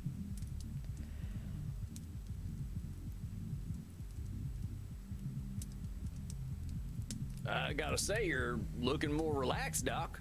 Because I have nothing to hide, unlike Dr. Drain, little twerp. If not for these restrictive clothes, I'd be rubbing my balls over this delightfully soft couch. Holy shit. What the fuck? Now, what'd that couch ever do to you? Yes, I see it in your eyes. You're afraid, aren't you, American?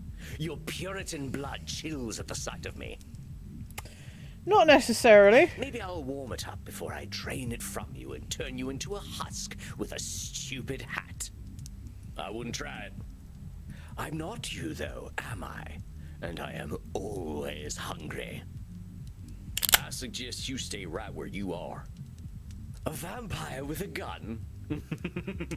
Oh, how our kind have fallen.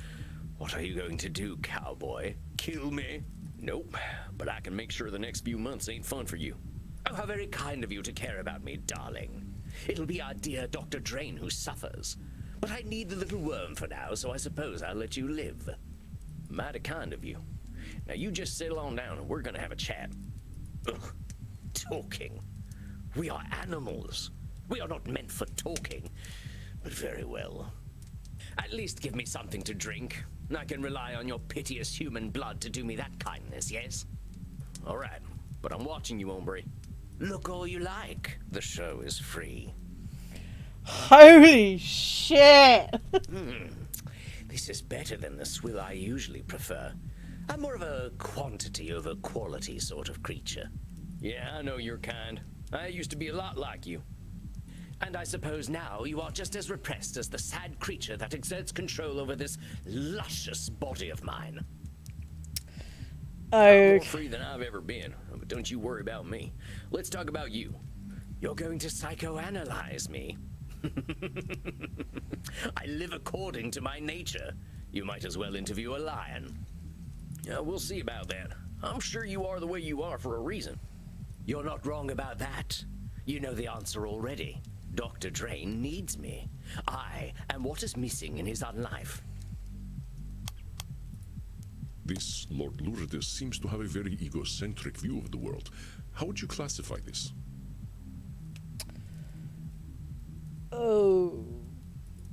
You're not wrong about that. You know the answer. You think this is all about you, but you're damn wrong. It's about Dr. Drain. Please. The man could die. Has died. And it hasn't made a damn bit of difference to anyone. Well, you wouldn't be here if he wasn't Without here. me, he barely even has an existence.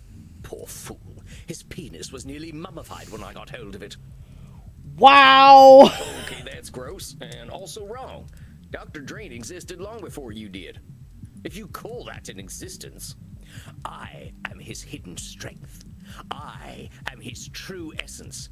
He is nothing without me, which he already realizes. Lord Lourdes seems to believe Dr. Drain is completely...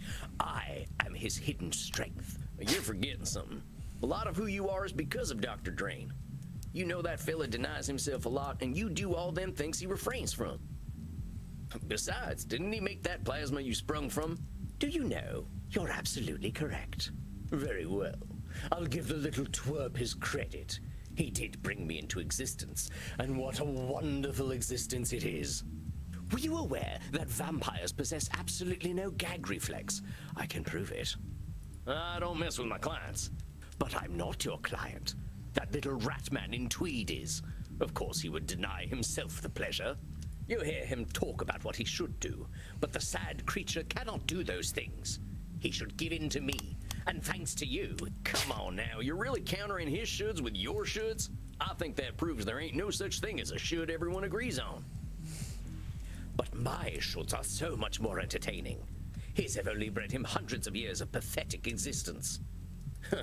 Well, that don't make a damn bit of difference. I bet there are vampires a hell of a lot more depraved than you who think you should be doing things differently. Really? Oh, you must introduce me. If there are holes I don't know about, I should very much like to know where they are. Oh my fucking god! How old are you anyway? Dr. Drain's been summoning me for 14 years now. Oh, things are starting to make a lot more sense. You certainly sound like a 14-year-old. The transformation has already begun. I will subsume him. His body and his mind will belong to me completely, and Dr. Drain will cease to be. Oh, interesting. Okay. This is all going red for some reason. Are you trying to fill my head with doubts? Do you even think that such a thing is possible? There is no such thing as doubt for beings such as we. We live or we die. I notice a funny way you and Dr. Drain talk about each other, as though you're totally different people. You really think that's true? Have you spoken with our pathetic little doctor? You know, he doesn't drink real blood. That's why he's so weak. Hold on, how's he even alive if he's not drinking blood? Oh, the little ball of shame didn't tell you. He's not even a vampire. He drinks that synthetic trash he produces instead of real blood. Seems to me you got a pretty dang narrow definition of what it means to be a vampire. Heck, I don't see you wearing a cape. You sure you ain't just a regular mortal? Don't be a fool. There is a minimum requirement for being a vampire, that's all. and Dr. Drain does not meet it. I think he He's does. an embarrassment to our kind, and worse, an embarrassment to me. Oh, you and Isabella should fucking meet. This would be I hilarious. wouldn't be surprised if he were a 400-year-old virgin. If it weren't for me, his cock would have shriveled up like a raisin. There are so much to unpack there. I think I'm gonna surprise you, Lord, whatever you're calling yourself. But I think you're right. Dr. Drain does need you. But like it or not, you need him too. How very bloody dare you? What possible use could I have for a little turd like him? Little turd. This. Oh, like, How very bloody... And not at all, long as you keep calling him names. You keep thinking of him as being a turd, and that's all he's gonna be. I admit, Dr. Drain might have a thing or two to learn from you. But he ain't gonna learn as long as you keep antagonizing him. Oh, come now. The little worm likes it. He is far better at hating Dr. Drain than I am, and I find him entirely loathsome. Then you ain't giving him room to grow. How would you feel if someone just called you an animal? I am an animal. Pure and perfect. I don't care what anyone thinks of me. I don't think that's true. Vampires ain't animals. Not even the worst of us. The moment we learned to talk and reason, living like beasts was out the window. What a strange creature you are. You dress like a buffoon, but speak like a philosopher. The buffoon is the more admirable of the two. At least he's honest. You and Dr. Drain lie and lie and lie to justify your existence. It's ridiculous to suggest that I need him. What could I... When I tire, I sleep. When I lust, I fuck. When I thirst, I kill. As it should be. There it is again, that simple thinking and them shoulds that are only yours. Come the hell on. You think we vampires should just go on autopilot? Fuck, sleep, kill, repeat? Well, naturally, we should ensure that those things are fun. Otherwise, what's the point in doing them? That's it right there. I agree with you entirely. About time. I'll remove my clothing then. Or perhaps I'll remove yours. Not so fast. You're missing the point. If we're doing these things because they're fun, well, everybody's got their own idea of fun. That's our human experience at work. Like me, for instance. I'm more of a high intimacy kind of lover. Oh, okay, that explains a lot. Boff. You managed to make even delightful things seem so heinous. I'm only speaking the truth. What makes you so damn sure you know what being a vampire is anyway? Why do you think you've got it all figured out? Lie to yourself all you like, darling. We're all alike. I know what you crave. Either Lord Lourdes knows every vampire on Earth, or he is There's loads of us vampires out there, all with different experiences. You really think we're all the same? We are animals, darling. Like all depraved animals, we exist to ensure we continue to exist. If we do not, we embrace oblivion. Well, that's a heck of a jump. We ain't powerless against our baser instincts, far from it. We can be better people. We can live in harmony with others. It is utterly pointless to fight our natures. Oh, that poor mortal had a family. Who gives a damn? I'm thirsty. That poor mortal must consume in order to live, and so must I. He simply pretends not to enjoy it. I don't need to do any such thing. I love to kill. I love the taste of blood. Why would I love it if it weren't the only way to live?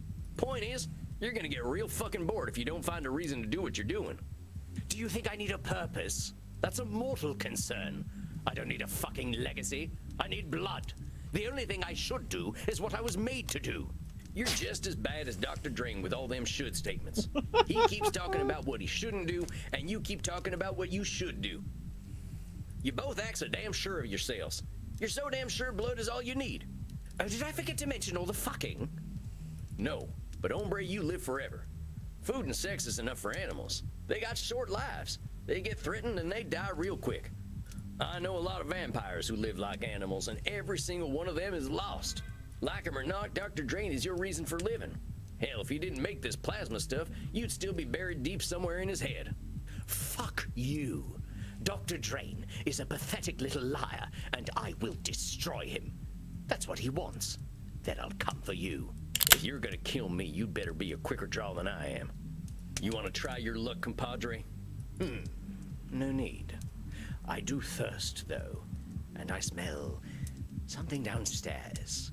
I smell mortals, and Virgins. Oh, how delicious. You've been holding out on me, cowboy. You can drink what's in that bottle till Dr. Drain comes back. I ain't letting the likes of you near them people. At least you're aware enough to know that I am a ravenous beast. And beast that I am, I must kill. You will do no such thing to my mortals. Restrain yourself. Oh, Andy's getting involved. Oh. Oh, now who is this beautiful morsel? I am far older than any blood you have ever tasted, whelp. Do not dare to think you can overpower me. Oh, shit is going down, son. Shit is going down. Don't threaten me with a good time, daddy. Yeah, daddy. I will keep this poor animal contained, Samuel. You did excellent work in handling him. Deserve some rest. I will meet with you later. If you're sure. Do not worry. I have no need to hurt. Well, now I'm just disappointed. All right, Andy. I'll talk to you later. And Lord Lurid, or whatever your name is, think about what we talked about, huh? Dr. Drain's got something you need. Oh, Vom, get out of here already. Not you two. Hey, we survived. We survived. And he called Andy daddy. Oh, daddy. Coronation. Barely walked out of that one alive. And I thought therapy was just talking. I could use a drink. I could use a drink. If it isn't the Lone Ranger. Hey, Crimson. You look a little down, cowboy. Have a shot.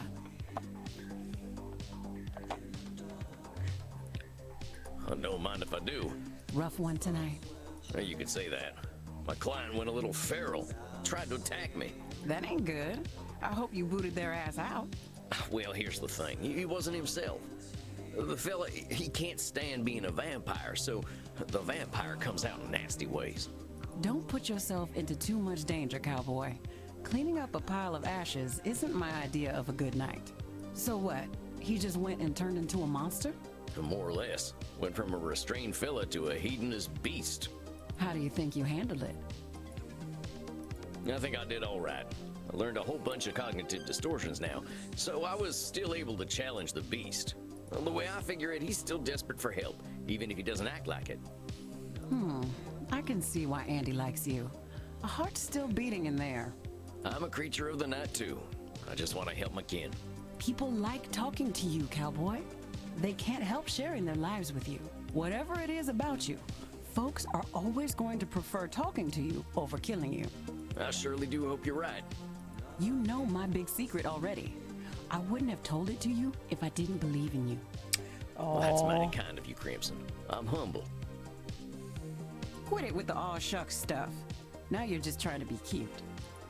Ah, yeah! It's our boys and girls. Oh, hey, it's my little buddies. How's it going, kids? Bad. I'm sorry to hear that, Maxie. What's going on? Make some room, Kinder. I've got customers to serve. Go talk in the kink room. Would you like to chat in the kink room, Maxie? I would like that very much. Oh, babies. My boss yelled at me today and made me sad. Well, what happened? Someone injected a malicious SQL query into our API and used it to execute code. We did not have our queries parameterized, so they were able to drop the user table entirely. I warned the backend developers that this would happen, but I got all of the blame. That sounds like a real mess, Maxie. Reminds me of the time I forgot to lock the gate on a cattle drive. By morning, every last cow was gone, just like your, user table thing. Maybe your boss was hopping mad, but I bet next time they'll listen to you. Am I the only one who is now aroused? No, Reinhardt, I am also aroused. Okay, get on over here and pass me some neck. Okay. Yep. I feel as though all my worries have been sucked away. I am well acquainted with this feeling, Hazy.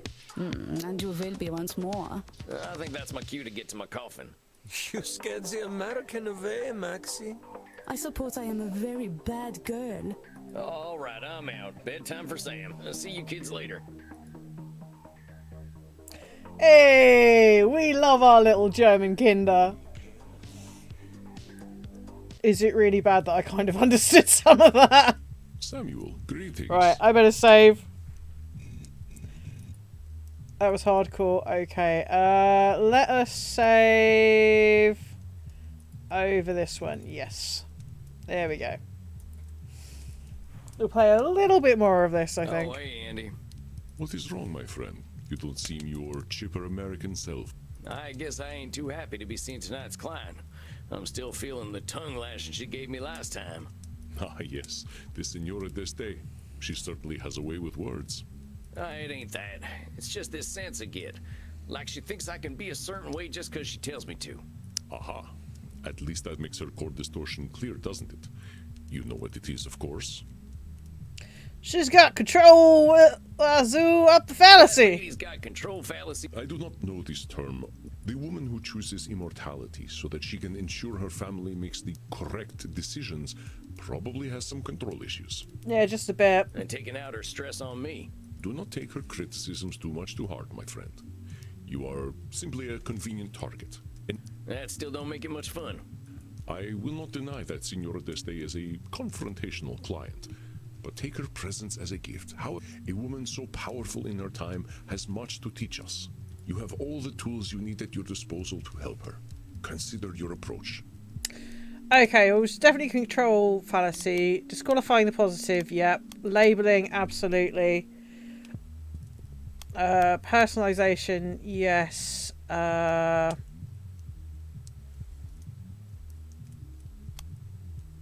Like, control fallacy is kind of personalization.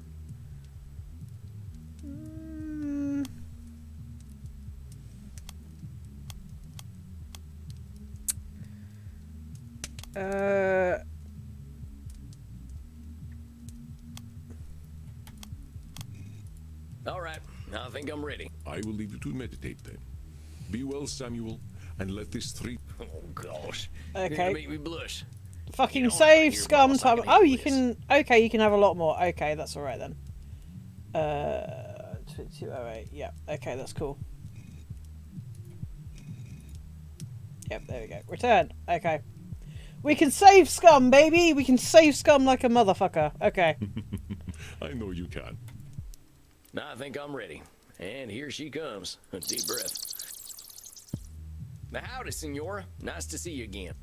Liar. You are as pleased to see me as I am to see you, therapist. We're gonna get straight into it, huh? All right, lay it on me. Why ain't you happy to see me? Because you are a worm. Now, I've been called a lot worse. You're gonna need to be more specific than that, Senora. You are a worm because of the way you wriggled into my mind the last time we spoke, leaving behind loathsome doubts. The only reason I am here is to confront you for your beastly behavior. You want to take that up with Dr. Drain personally, because he's more of a beast. I come to you in crisis, and you suggest that I am the cause of my own woe. Aren't you supposed to help me?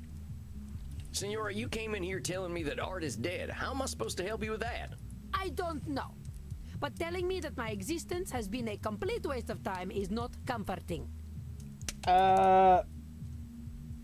I don't remember doing that. I definitely don't remember saying that, Senora. What I said is that you ain't gonna change the world for anyone. But that doesn't mean your work wasn't worth anything. That's what I call...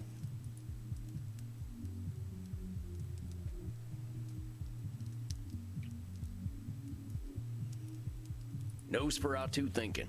Remember what we talked about? There's always gonna be people who want Space Wars, and there's always gonna be people who want Michelangelo. Michelangelo? Who is Michelangelo? The guy what painted the Sistine Chapel. Michelangelo. Michelangelo did no such thing. Perhaps you are thinking of a man from New Jersey, or a turtle.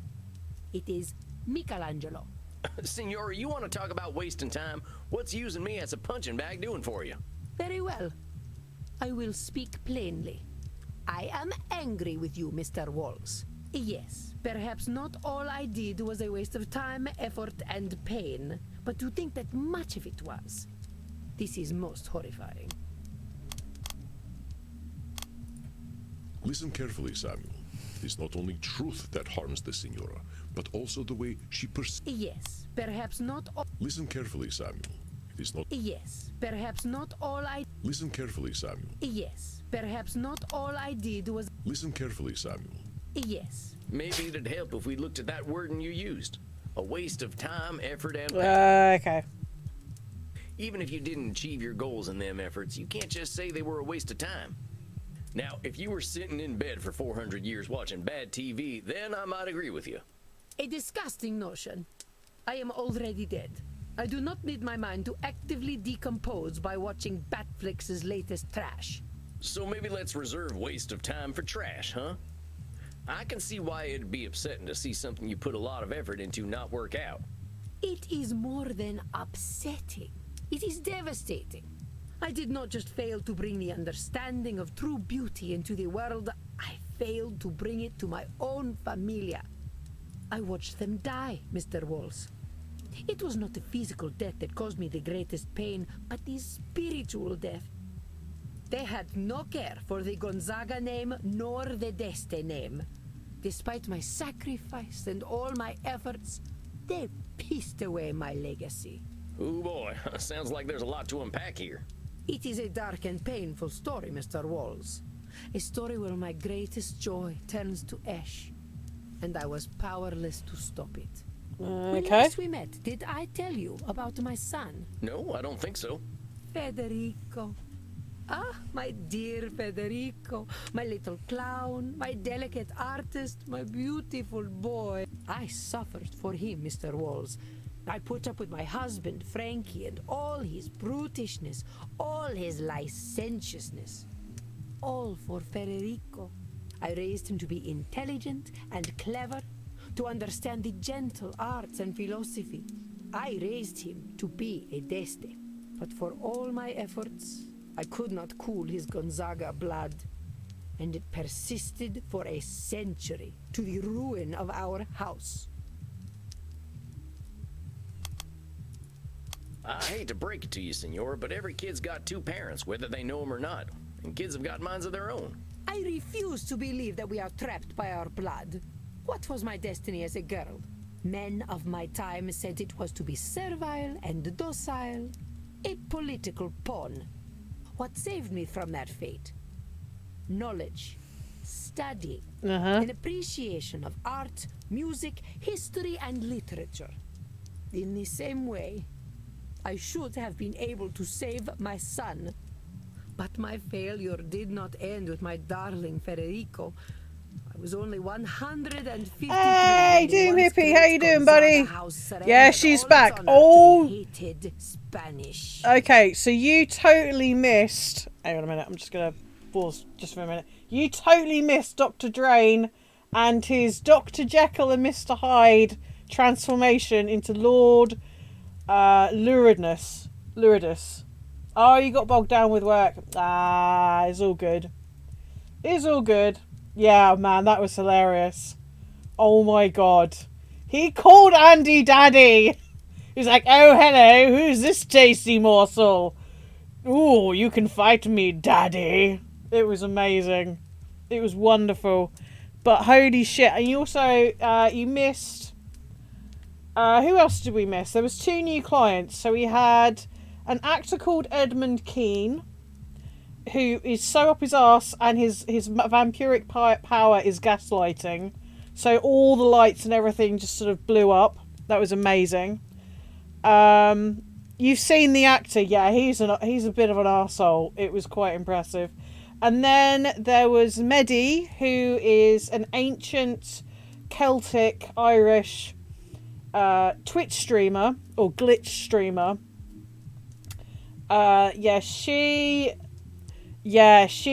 She wanted us to put us in a little cage and feed us cheese and call us a mouse.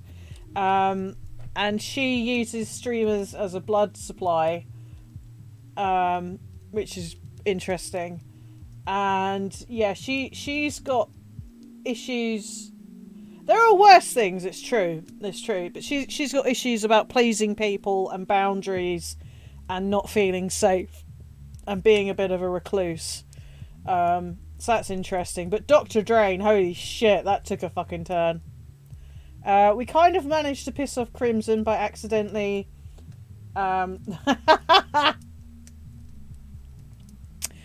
Well, I mean, if you've got hundreds of dead bodies stuffed in your apartment then, or your house, then, you know, I'm not going to say anything. then we kind of pissed off Crimson because we accidentally did a little bit of therapy on her. And we found out... I did in the last house, that's why I moved. Ah, okay, well that explains a lot. We found out that the reason why Crimson is Andy's blood partner. We also had a therapy session with Andy, and we talked about Sam's horse, Princess, and how she was killed, and it made me cry. Oh God, it's kind of sad, really, but anything to do with animals, especially horses, I'm like, no, please stop. So anyway, we are now going to continue on with the beautiful Isabella. She is, she's basically, it's interesting because both clients who came back basically came back pissed off. And they were like, oh, well, how dare you pick on me? It's like, well, I'm not picking on you. You asked me to talk to you about stuff. And now she's going on about, how dare you call my life's work worthless? And he's like, I didn't say that, you did. This is exactly the thing that we're talking about, so here we go. I stood by, useless as a statue, as the Gonzaga name burned in the war of the Mantuan succession. Yeah, that's what she said last time, exactly. And we were like, well, I don't think that's true. What's this war of the Mantuan succession all about? Do you know nothing of history at all? Oh, very Dude, well. he's American. I'd be very surprised. It all began because my fool of a great-great-grandson, Vincenzo II, did not listen to me. Instead of dutifully procreating with his wife, he decided to impregnate mistresses. Ooh. When he ate himself into the grave, the line of succession was broken, and the French and Spanish swarmed upon my home like cockroaches. I killed a great many of them myself, but it was not enough. Eventually, the Gonzaga lands were given away to both countries. Oh, interesting. I didn't know that. Of course, this is common knowledge. I would have had your tutors beaten. Senora, the only tutors I ever had showed up after eating a can of baked beans. Disgusting. The hated Spanish? You say that like everyone hates the Spanish. Must I mince words with my therapist? Naturally, I do not include the Spanish among those who hate the Spanish. Oh, God. I don't hate the Spanish. I don't think anyone hates the I don't Spanish. hate the Spanish. I've known plenty of fine Spaniards. I doubt you know much about fine company, but your pedantic point stands. Not all hate the Spanish. Very well. From now on, I shall say, the Spanish, who are hated by myself and sensible persons. Alright, join the fucking Reform UK then, biatch. So we can talk more about the Spanish later. Nobody expects the Spanish Inquisition! Ha ha! So wait, there's a whole ass war going on and you're supposed to stop it? How's that work? I gave up my humanity to guide my familia through the ages. If I could not do that, what was the point of becoming undead? Senor, being a vampire gives us a lot of powers, but it doesn't give us the power to control a single human being, let alone a whole dynasty of them. You're not a god! When the heck have we ever listened to our betters? I ain't no historian, but I know enough to know people are liable to making the same mistakes over and over again. Yep. Humans have got that whole pesky free will thing that makes them do dumb things. Perhaps you are correct. Stupidity is inevitable. That is true. Stupidity is I inevitable. understand what you are trying to do, Mr. Walls. What am I trying to do, Senora? You are trying to tell me that I've been living a lie for more than 400 years. Well, not exactly a lie. I ain't doing anything like that, Senora. Do not fret, peasant. We are in agreement. I have been living a lie. We all have.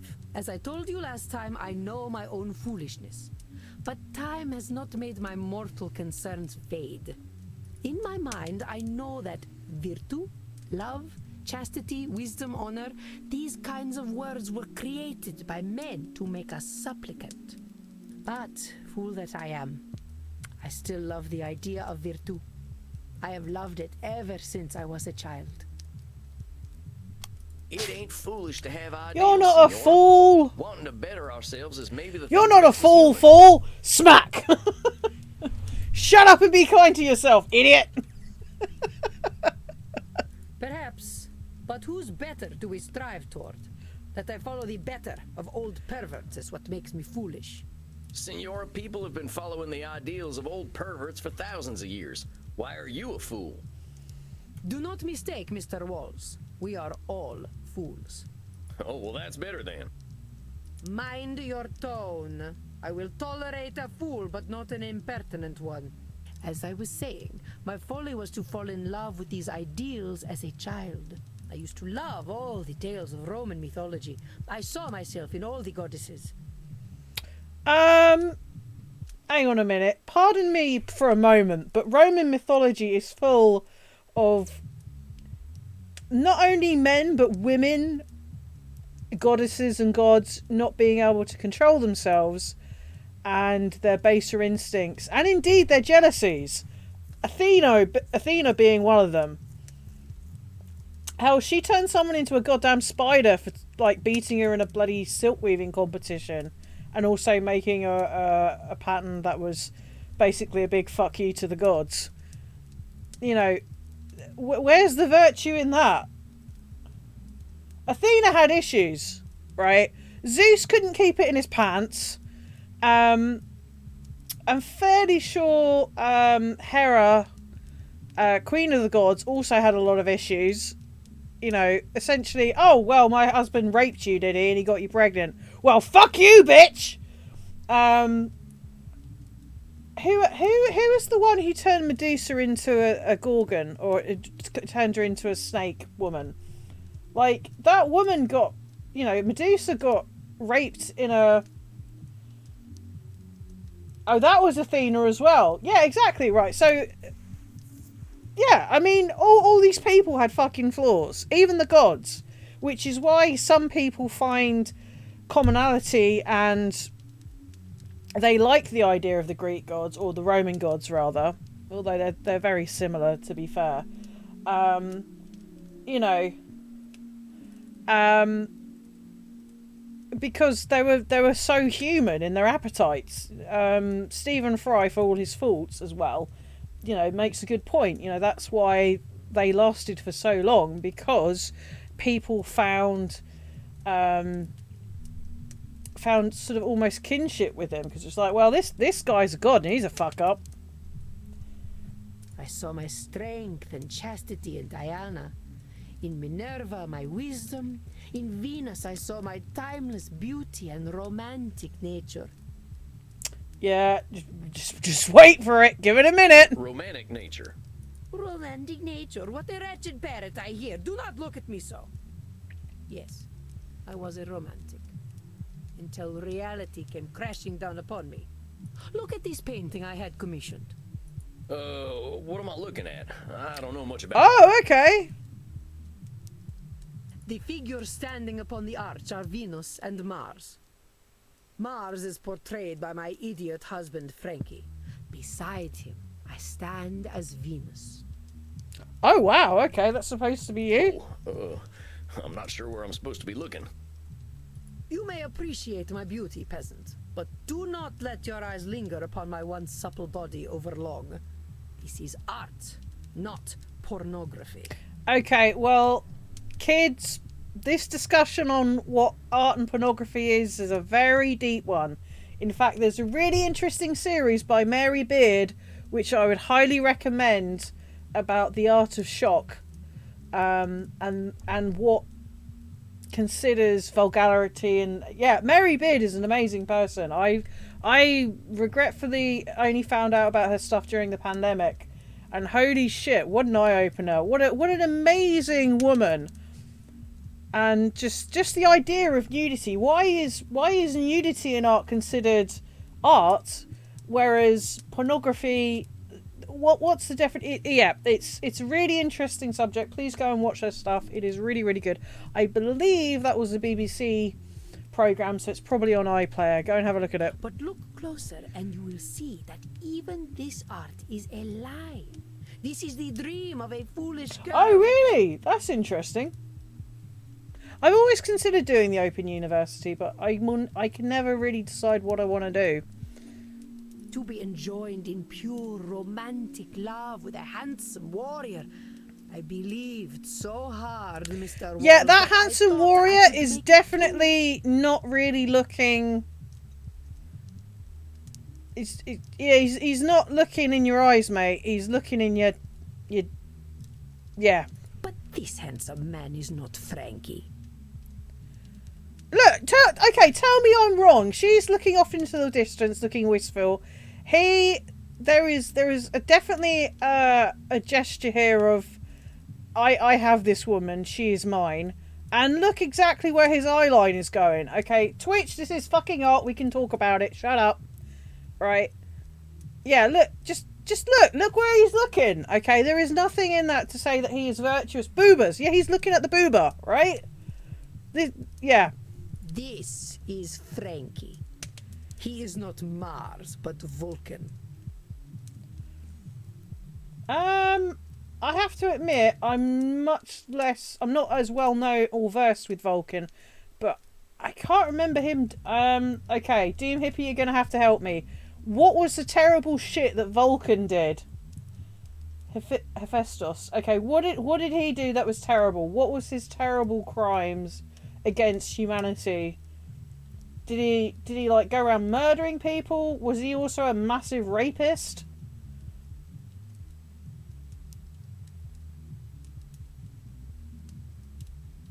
Yeah, that's what I thought. He wasn't actually a bad dude. He didn't really do anything. Oh, but he did do what Zeus... Okay, so he is complicit in Zeus's bullshit. Okay. So actively he didn't... He was complicit. Okay. Well, he's got some abs. I'll give him that. Oh, nobody wanted to marry him because he was ugly. That's it. That's it. The fact that he happened to be like a relatively okay dude... Not great for siding with Zeus, but generally, other than that, just ugly. Okay. Yes, I did not shy from truth. But see, maybe he was an incel. He could be an incel. That's true. His heart. See the grapes behind him, for the drunkard is never far from his true love. Okay. See how he flails helplessly, as if begging a true warrior to put a sword in his belly. That's not how I see that at all. I have to admit, that's not at all how I see that. It's almost like he's coming out the cave going, what the fuck's going on here? Look, can't you see I'm trying to get some work done? You prick. Also, the grapes haven't actually been turned into wine. They're just grapes. That's potential. But it just kind of look. You know what he reminds me of? You know what this figure reminds me of? Yeah, get off my land. Exactly. It reminds me of that scene in Monty Python, Holy Grail. No, not Holy Grail. Life of Brian. When Brian gets chased up the mountain and he finds that hermit, and then he starts leaping around. Get off my juniper bushes! Get off! Go on, fuck off! I was all right before you. I had a veil of silence. La la la la. That's what that reminds me of. It is sort of like, oh, you get off my juniper bushes. That's it. I'm sensing we've got some work to do around your husband. Whatever gave you that impression? The man was created solely to crush my view of the world and my place in it. Naturally, I might have some issues around him.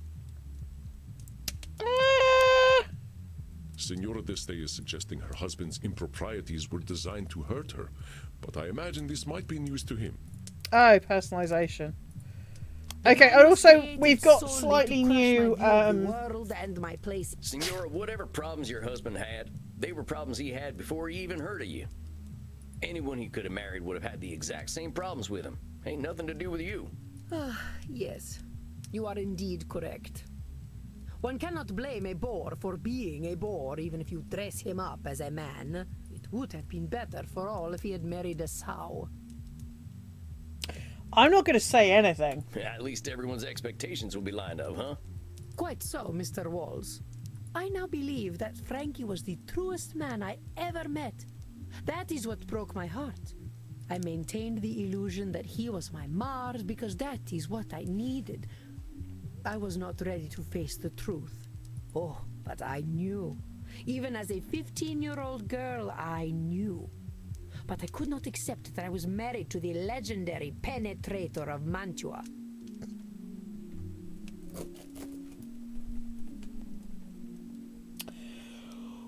Oh, okay, right.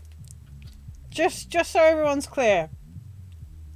Getting married at 15 years old back in the day of all this was considered. If you weren't married by, I think it was at least 12 or 13, that was kind of considered a bit weird. People didn't live as long. Yes, it's creepy as fuck now, and it was creepy then, but that's... yeah, unfortunately that is exactly the thing. As in Game of Thrones, as in anything, if you start your menstruation cycles, you were considered old enough to marry and to bear children and to that. So yes, this is very creepy, and I apologise. But this is how it was, okay? And this is why there are lengths and strides nowadays, so we don't have to put up with that shit. Thank you very much. Is it any wonder that I prefer the lie of virtù?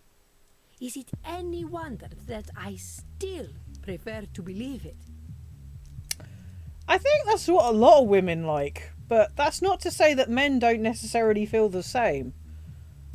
I mean, don't get me wrong, at the moment, I last week I was definitely like, fuck men! Fuck all men! They're all fucking useless and worthless, but, you know, I can't really tar them with the same brush. The problem is men.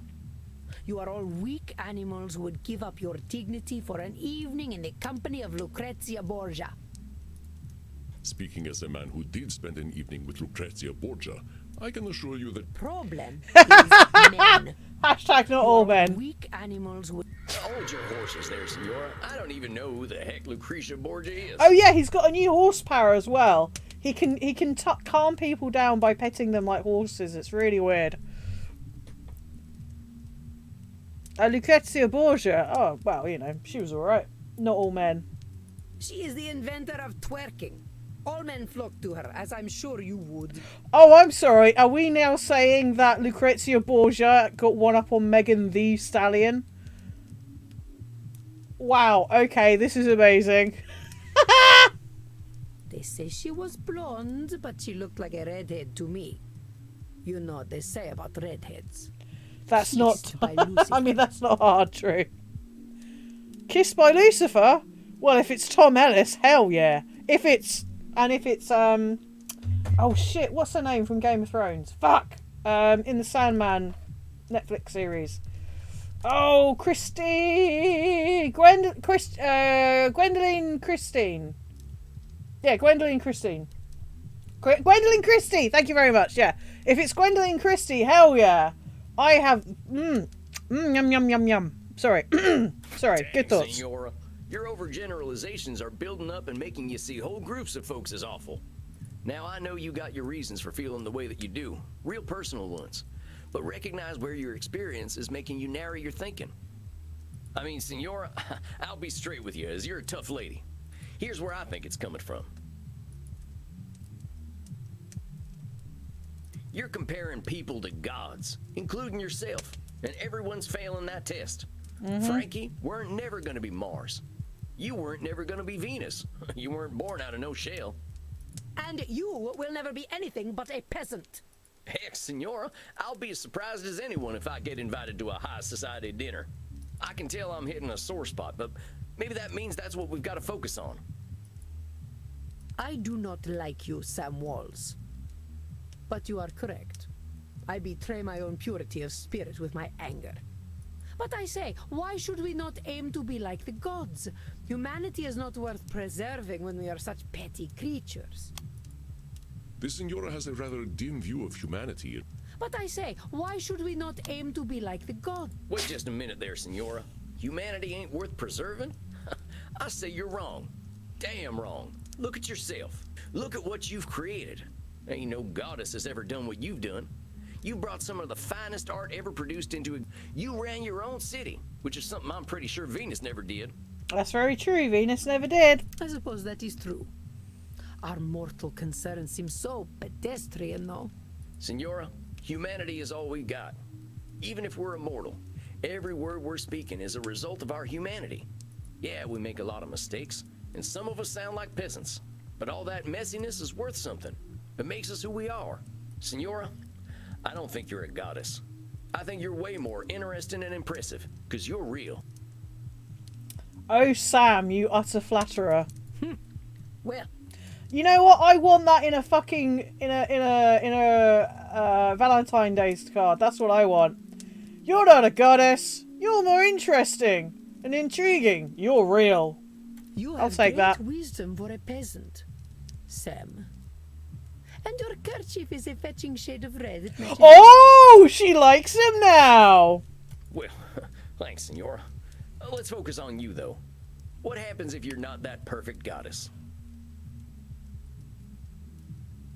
I'm the Willendorf goddess. Hang on a minute. I gotta look that up. What's the Willendorf?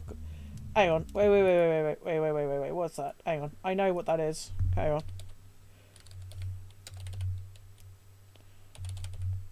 Willendorf Venus. Hey, come back here. Ah, it is the one I was thinking of. Hey, I'm correct. Hey, man, that's one of the oldest versions of female iconography. So, I suppose I have always felt that if I could not live to my ideals, I would be left with nothing. I would be discarded like Frankie's mistresses and die of some sex disease. Nothing like. We just need to meet a nice caveman. Yeah. Oh, Mr. Walls, I know you speak the truth. I wielded great strength in an age where women were not respected. But I alone feel the weight of my family's collapse, so I feel responsible for it. But I was the only person capable of preserving my family, Sam. That is what... All power over a situation rarely resides. But... Senora, what if you weren't the only person capable of preserving your family? What if no one person was? That's I don't true. know. I never considered such a thing. Well, try to consider it now. What if you accepted that whatever was going to happen to your family was going to happen? You sound like a Calvinist. Calvin Hobbesist? Never mind with the labeling for now. How would you feel if you knew nobody can control what happened to the Gonzaga house? I think I would feel relieved. Senora, whatever happened to your family, fault never belonged to you. You were the one who named yourself responsible. No one else did. Look at who you are. And I think you can be damned impressed at who that lady is. Damn you. Tissues! We need tissues! Too late, Senora. Look, let's wrap up tonight, huh? I think you did great. You probably got some stuff to think about. Yes. Thank you, Sam. I will see you in a month. Of course, Senora. I'm looking forward to it. Goodbye, Sam. Oh, she likes him a little bit more now. That's good. Samuel, it appears you have an admirer. Oh, shucks.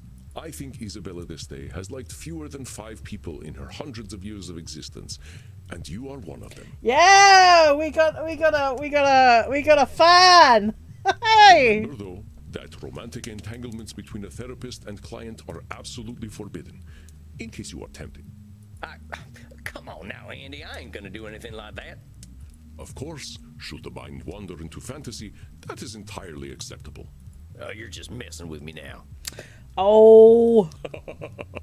I could not help it. It's rather cute. The First Lady of the Renaissance and humble cowboy Samuel Walls. Quite a picture, isn't it? Okay, that's it. I'm getting a drink. I'm sorry, Samuel. Please, drink. Ask Crimson for the Royal Virgin. It's my very best. I think you deserve it. Yeah, whatever. You have a good night, Andy. Rest in The peace, Royal Samuel. Virgin. Ooh. Well, that was good fun.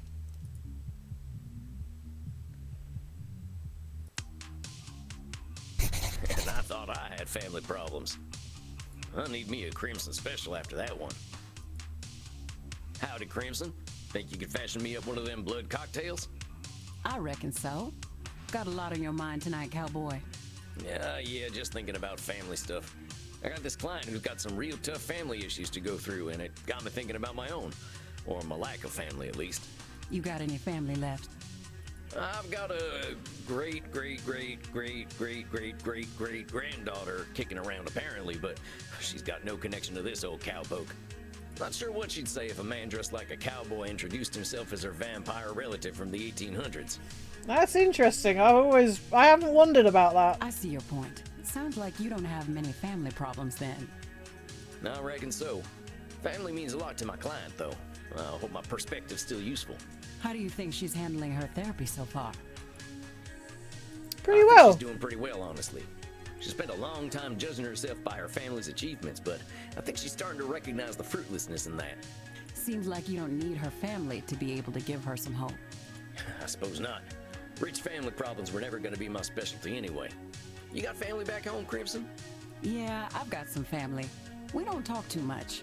I went a little wild after I got my diagnosis. Okay, for those who weren't watching earlier, Crimson has a rare form of blood cancer. And that's why she is, well, one of the reasons why Andy is her blood partner and why she feeds from Andy. So that is why. They're not too fond of my lifestyle choices, but hey, at least I'm alive. And I get to hear them gossiping about how I don't age. Well, you chose a good age to stop getting older. I often wish I weren't such a dusty old corpse, but death comes when it comes. Sometimes he's still waiting for me to give him an opening. Death always is. Pardon me for asking, but is there a reason you're choosing not to be a vampire? There is, but I'm not talking about it tonight. A little mystery makes life a bit spicier, don't you think, cowboy? Oh, I wasn't trying to pry or nothing. Bullshit. I know you're curious. Here, consolation prize. But what is it? Black Widow. Black stuff's just food coloring. Figured you were in the mood for a scary lady tonight. Thank you kindly, ma'am. Think I'll take this to my coffin for a quiet night. You do that, honey. And don't spill in Andy's coffin. He'll act like he's not mad, but you know he's mad. Why should I be upset? What has happened has happened. Not bad, cowboy. Get the hell out of here. Okay, I'm going. See you later, Crimson. I really want Andy to hook up with Gotta get me one of these someone. fancy coffins for back home. Now, let's see. What am I in the... I think I'm either going to find a passage from Little Women that suits me, or I'm going to watch Shemp get smacked in the head with a hot iron. Or I'm going to bed. Let's go to bed. That's enough fun for one day. Good night, son. See you in hell. Aww. Samuel, greetings. I believe you are seeing our actor friend tonight, are you not? I think we might leave that there, because that was quite intense, I'm not going to lie. Let us save this one, yeah.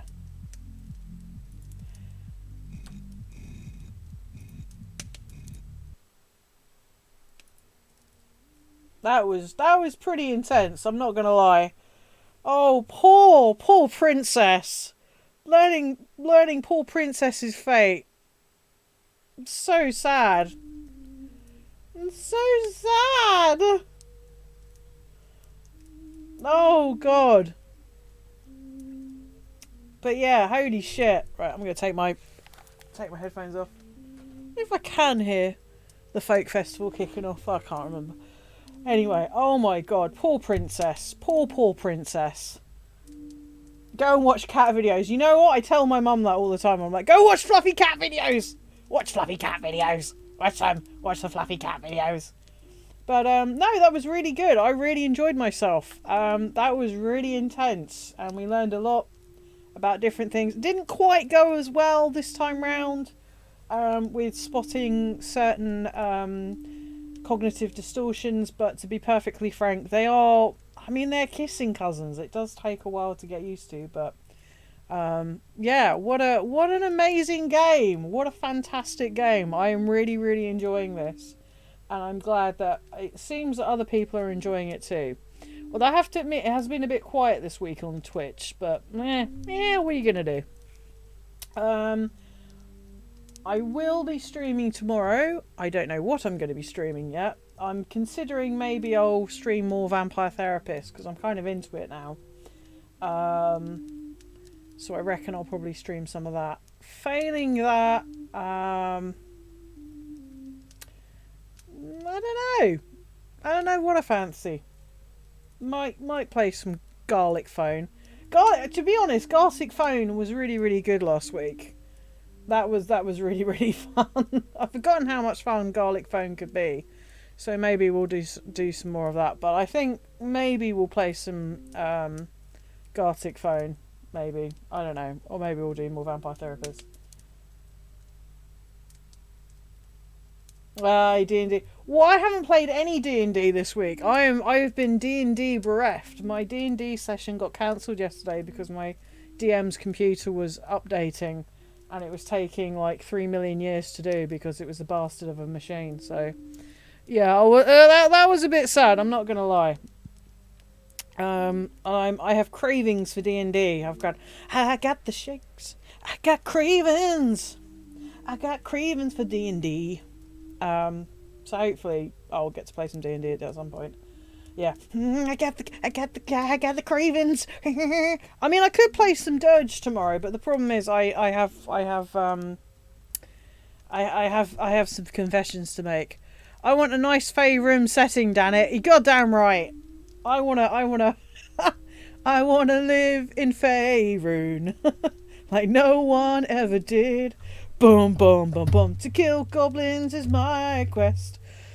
To slay them is my not an endless homebrew. Well, you know, I could possibly rustle something up. I mean, I've got quite a few Faerun things kicking about the place. I've still got Strahd to finish, to be perfectly frank. The problem is I get very overwhelmed very, very quickly as a DM. And also I'm not that good at it. I get worried that people aren't enjoying themselves. So I get really stressed out about it. So I think I prefer doing one-shots rather than anything else. Or very small campaigns. I mean, to be honest, I'd really like to do like an internet campaign. Like a very small campaign with maybe Megan, possibly Pip. Maybe some other peeps as well who'd be interested in doing like a small online campaign. I have one free that I got from, well actually no, I have two free that I got from. I got from Roll20 and another one I got from my friend who I think hey, excellent. Well, that's cool. That's one person signed up, possibly, maybe. It depends on when we do it. But I think that would be kind of fun. As I said, I'm not the greatest DM in the world. I'm not like a Matt Mercer descriptive machine. But I can certainly do stuff. So if you're happy to deal with that. But who is lol? Who wants to be a Matt Mercer? Then again, okay, let's do some own therapy here. If you're not Matt Mercer, who says you can't enjoy being a DM? You know what? Not everyone's a Matt Mercer. Not everyone should be a Matt Mercer. You should be whatever DM you want to be. You can be whoever you want to be. You can do whoever you want. Wait, you can do whoever you want to do? If you're a DM, you can only do Matt Mercer. There is a special Matt Mercer pillow, and that is it. That is all you can do. You can never do anything else. It is just Matt Mercer all the way. Mercer, Mercer, Mercer, Mercer. So yeah, maybe, I don't know. I think it would be, I think it'd be really cool. So maybe I'll try and rustle something up. I'd like to do it. I think it would be fun. But, yeah. Right, I'm going to fuck off now. How should I fuck off, my lord? Like this. I'm going to fuck off. I will post what I'm going to do tomorrow. If anyone's up for garlic phone, great. If anyone, I am quite happy to do a little bit of bit more vampire therapist. Have a little bit of therapy before I have to go and do. Well, actually, no, I don't have to, because I'm going to enjoy it. I'm going to the folk festival on Saturday afternoon, or Saturday during the day with my father and my nephew. We're going to have a fun time. But it is kind of nerve-wracking because I don't really look after young kids all that often much anymore. Well, he's not young, he's 8 years old, so he's fine, but... And I know he's a sensible lad and he's not going to go completely apeshit, but it's still a bit worrying. I'm like, oh my god, what am I going to do? What am I going to do? Ah! So I don't know.